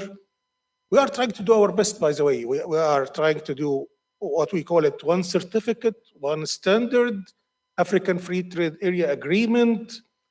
It's not 100% successful, but it's somehow it need to be Africanized and it need to be sustainable. Fantastic. Thank you very much, Dr. Khalid. Rick, you are the industry guy. And in the workshop on Saturday, you have been discussing some sort like, you saw us some tables, matrices, something like that. Tell us, from your perspective, where is the gap when it comes to the leadership of the organization or the companies to push forward with establishing innovation management system in a company, and how to convince the leaders either in the industry or in academia that the innovation is a core. Right now, it's a fundamental thing for success and sustainability. You said systematic and systemic and sustainability, the 3 S's in your presentation. Give us your feedback, your reflection, how you see the leadership, your experience in US or any other country. It will add a lot to our knowledge in that component. Floor is yours. Yeah, you have it here, yeah. Okay. You know, you remind me of a news reporter going to the White House and asking 3 or 4 questions, one right after the other. Yeah. So I'll try to answer one. Okay. Okay. I think that the biggest barrier that there is for adoption of any standard, okay, it depends really on the culture of the organization, but also of the country. I'll give you a quick story. So let's compare a young kid who receives a Lego, but that young kid, one of them is American, Lego set. One of them is American, the other one's German. Okay? The one from Germany takes out the instructions, reads them, and makes a perfect, exact model, okay, of what was expected. The American kid, what he does is he throws away the instructions, okay, and builds something that he thinks is nice, but has nothing to do with what was supposed to be built. Okay. Okay. Okay. And that's really a good analogy with standards. In the US,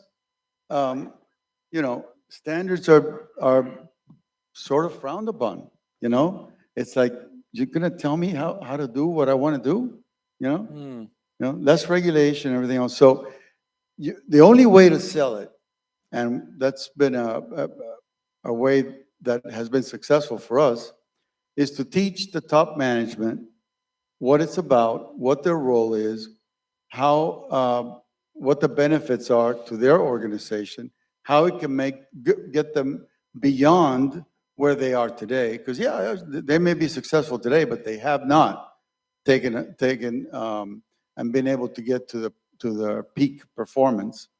Where with standards, especially innovation management standards, they're going to have a sustainable, it's like a train, innovation, and they'll be ahead of their competition.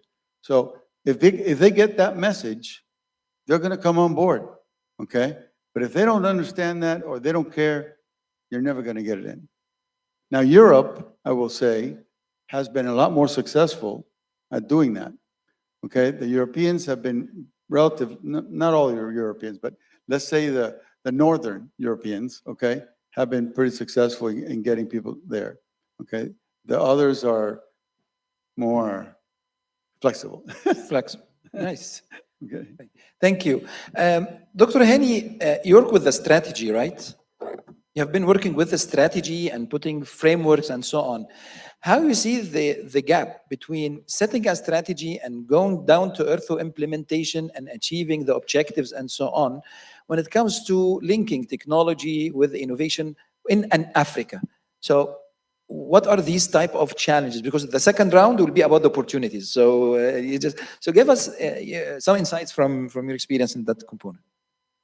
Thank you. Once again, when you just start to put the strategy, and when we just started to listen for all, as I mentioned, representatives from the 54 countries, you have to identify exactly the challenge for the countries, you know, and you have to put into considerations the most of the problems, you know, which we are facing in nowadays, you know.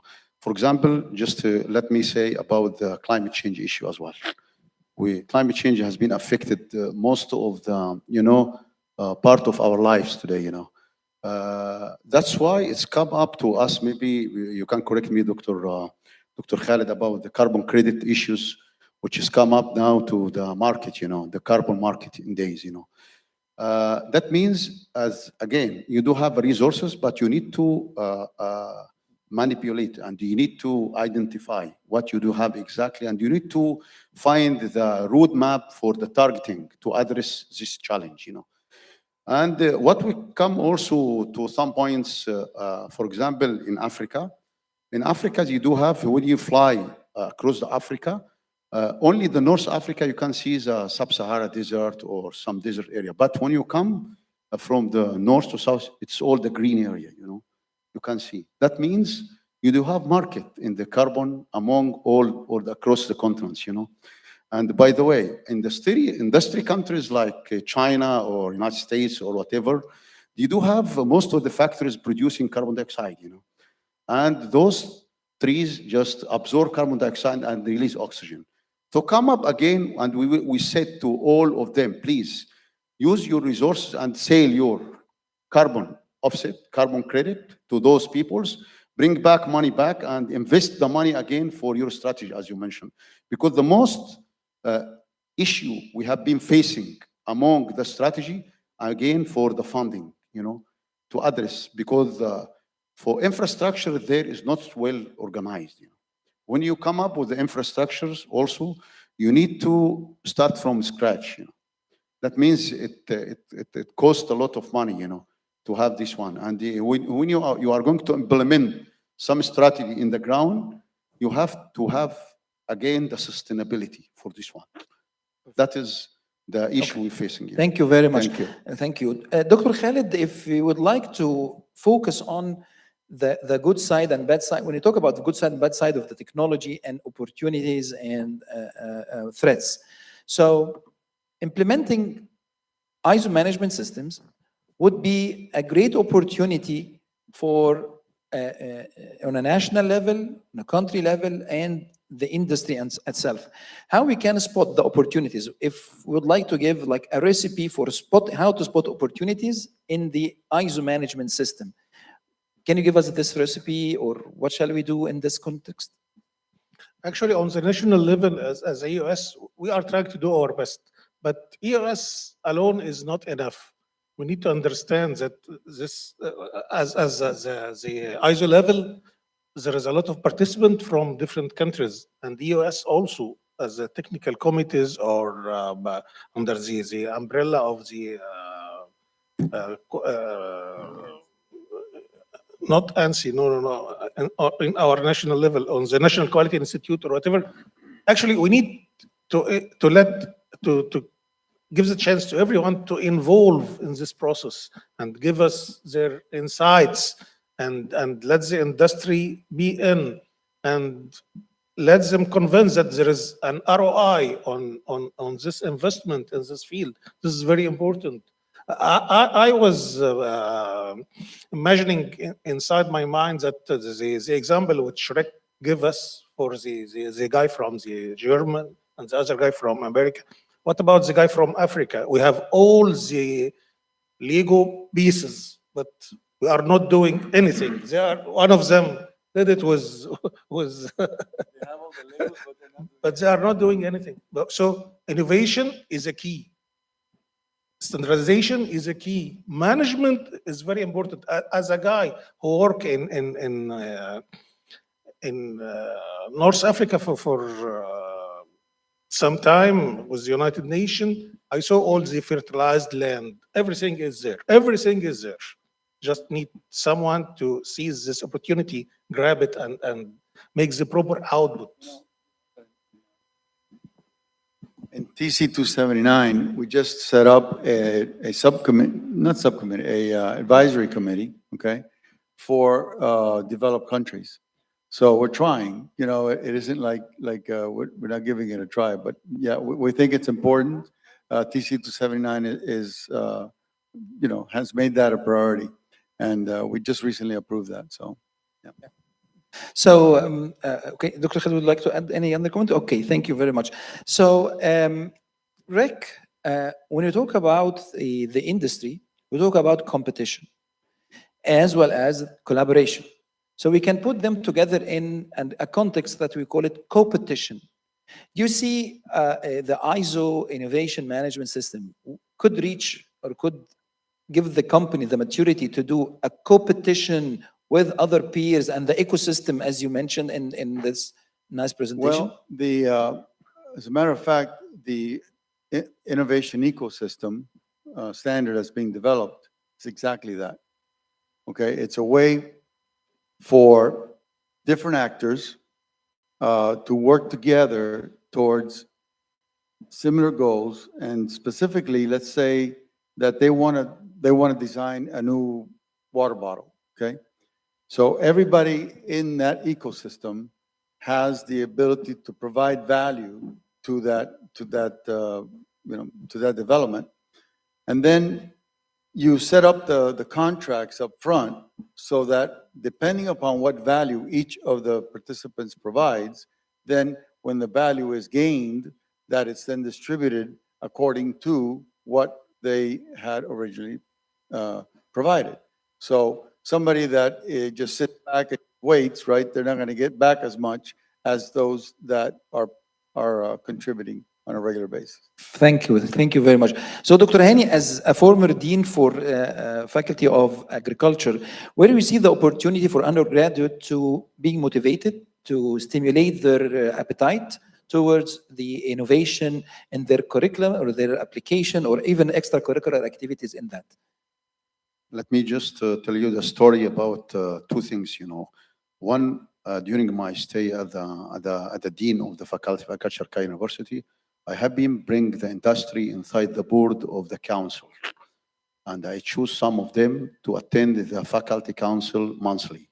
So just to listen for all our staff, the feedback from student, you know. Nice. So when I just bring this, you see, our score just to bring it from the secondary schools, it's highly come up with 90%. At that time in 2016, and it was amazing, you know. Yes. Previously, difference. Yes, it's a very 2016. Yes, we have been closed with 90%, you know. Wow. But before it's come up lower. Lower, you know? Grade, yes. But when we just connected the industry experience and some stakeholders, private sectors inside the council, they give it to us some lessons to change some issue in the curriculum. So that's why the graduated has been the chance to catch up in the market. And we just give it to them some opportunity for the internship for those factories or farm or whatever. The students are very happy. That's why the sound is getting back, and our race for acceptance has been come up, you know. That is here. When I have been just teaching for a student in Nigeria hosting the Pan-African University for the plant breeders and so on. So I have been working with the 7 students, all are a masters, and from different African countries. When I ask them one clear questions, we need to address the challenge of the food insecurity in Africa. So I have been listening for all of them about they do have the resources, as I mentioned. But when you open the board to connect those issues, you do have water, and I don't have this kind of issue, so I can give it to you water, you give it to me, like that. That's what we're calling win-win, you know. So at the end of the day, everybody will be satisfied, you know, for this issue. We are writing now good articles. It might be published very soon about the food insecurity issue based on the resources, what we do have, and also the solutions as well. Solutions come up from students, from the young generations, which is you do have, we teach them about the innovation to bring them how you can just deliver the innovations in order to solve their problem issue in their countries. Thank you very much. Thank you. Problem-based learning. Thank you. This is what we used at Nile University. My final question, final remark. Innovation is how to do different things, or how to do things in a different way. So tell me one thing to do in the innovation era. Just one thing, just one word in the equation. Yeah, Dr. Haney, one thing to do, just one word to close or to give us like a takeaway from this session. How to do different things, how to do things in a different way. Tell us one takeaway, one word into our audience. Let's say, from my point of view, awareness is very important. Awareness. Yes. Thank you very much. Rick.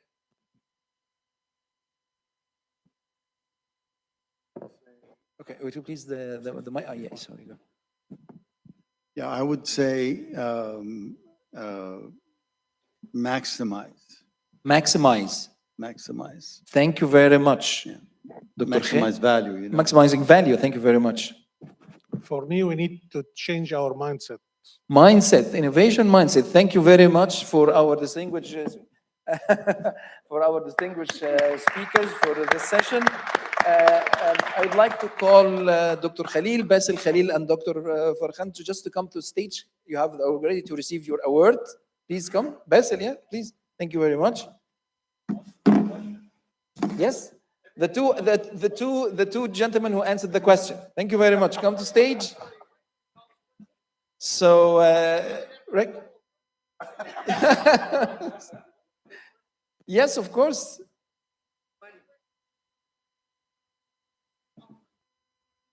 You answer the question? You want to answer? Okay, please jump with us. It's my mistake. Please join with us. No, I will give you a question right now. I'll give you a question. You're going to answer it. Okay. You want to ask the question? Ah, okay. No.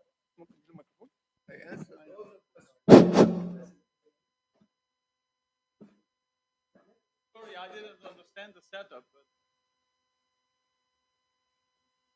Thanks a lot, panelists. I think this is one of the most interesting sessions. However, that probably is also a little bit biased of me because I focus on research, on standardization and innovation. I think that we can conclude that standardization facilitates innovation, right? And that is something that Dr. Fernandez also mentioned, and that's really an example, that is that ISO standard.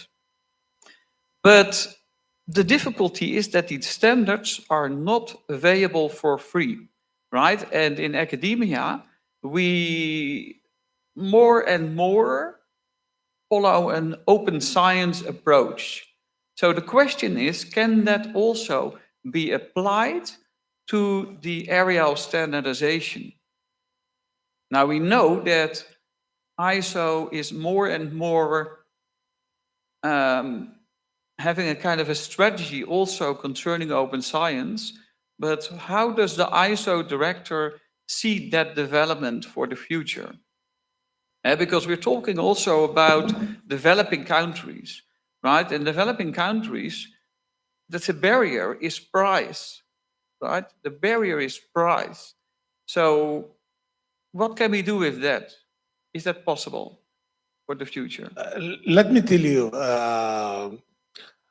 the income of the ISO itself, it's only two ways. One from the subscription of the member countries and from the selling of the standard.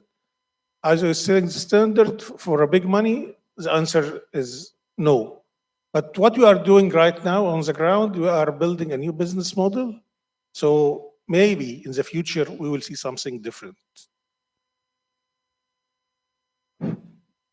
Basically, the business model will then be kind of an organization that is bringing organizations together, right? And then the organizations could pay for being a member of ISO. That could be a new model then. They do that today. They do that today. Can I add something? Yeah. They do that today. Not the companies. Well, in some countries, the companies do contribute, but every country has their own national standards body. Like we have ANSI, and ANSI pays a huge amount, okay, compared to some of the others. But it's done according to the GDP, right, of the company, of the country. So but we all pay the same for the standards. So it is a potential problem in developing countries. Maybe a hybrid type of approach could be where the ones for the developing countries could be subsidized, okay, to lower it a little bit for them, because it is a lot of money for them. So, and also, I know that you're working on a new business model, so it depends on what that new business model is, but I think that we'll get there. Yeah, and the final question then, if Can I time just allows. add to your question? I think because the questionnaire came from academia, so probably there could be a hybrid model where academia is charged a much lower fee for using those standards. Yeah, that could be, this is their concern. So Dr. Khalid, This is what we are working on it right now. We are trying to initiate a new different licensing model. So let's wait and see what we are doing. This is something that is already the case for Delft because we have access. But then if I'm looking at other universities, there's not access. So that's also a money issue there. And that's of course also not good because standards indeed facilitate innovation also for science. If academia can get free access to standards, then of course that also is beneficial for innovation. Yeah. Great. Thank you very much Thanks. for the question. Thank you. Now, I will ask Dr. Khalid to handle this is a monetary prize to Basil. Yeah, he answered the question. Thank you very much, Basil. Okay. You will open it by way or another. And the list is Dr. Fakhr. Thank you very much. Now, so let's come to the middle of the stage. Can we have a repeat of your program tomorrow? Yeah, of course. I'm at your disposal. No, let's wait. Let's open the envelope. Okay. It's a £1. Yes, it's a souvenir. Please don't send it. So it's £1. So out of circulation. Yeah, it is. It is. This is the history. Historical thing. Tomorrow, I will come to the doctor, get my bail, because when I try to use it, they will catch me from using false script. And please allow me to give the same token of appreciation to our panelists, but it's something more and more precious. Dr. Khalid, thank you very much. More valuable, yes, correct. Thank you, Dr. Hani. Okay, would you please open them? Oh, this is something unique. It's the last print, 50 piasters, the last print from the Central Bank of Egypt 10 years ago. This is the last print from the Central Bank of Egypt, yes. So please keep it as, keep it as something. But this is discrimination. Yes. They have been. I agree. Yes. So. Yes, this is how we make money out of innovation. You see, Yes, okay. And I think we all should owe Dr. Tariq and give him our contribution as well on behalf of. No, it's just £1. Okay. Another £1. Oh, okay. Thank you, Dr. Tariq. Let's have a group photo and then لا حقيقي مش مضروب. Okay. طيب, I will ask Dr. Tariq and to handle the trophy to our speakers. Okay, Dr. Khalid Al-Sufi.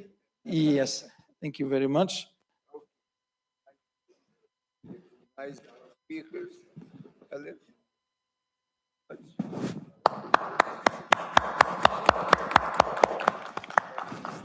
Thank you, Dr. Khalid. Rick Fernandez, thank you.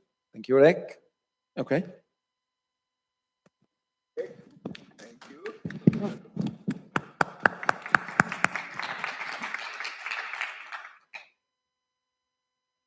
And Dr. Hani Shimi, thank you very much, Dr. Hani.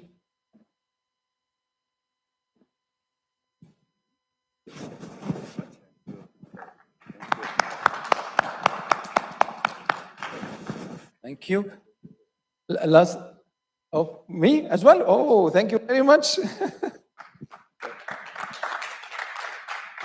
Hold on. I have a present. Oh. Yeah, we will get a prescription.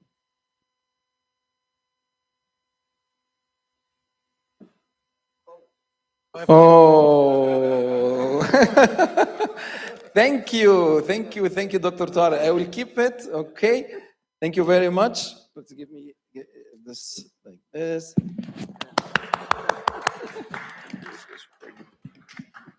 ناخد صورة بقى فيها مع بعض. Okay.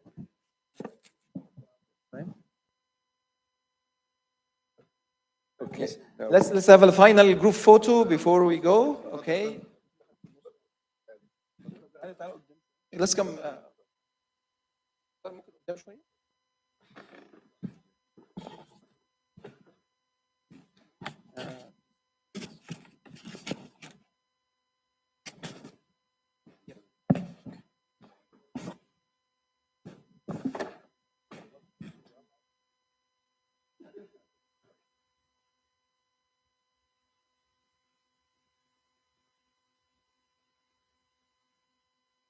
Very much. My final group photo, which is the selfie. You know about Dr. Tariq, so selfie. I'll take the selfie. ممكن تبصوا لي بقى حضرتك كده؟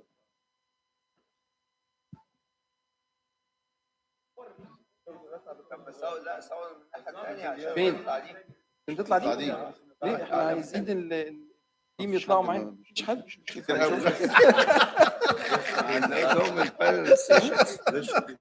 Okay, let me see that.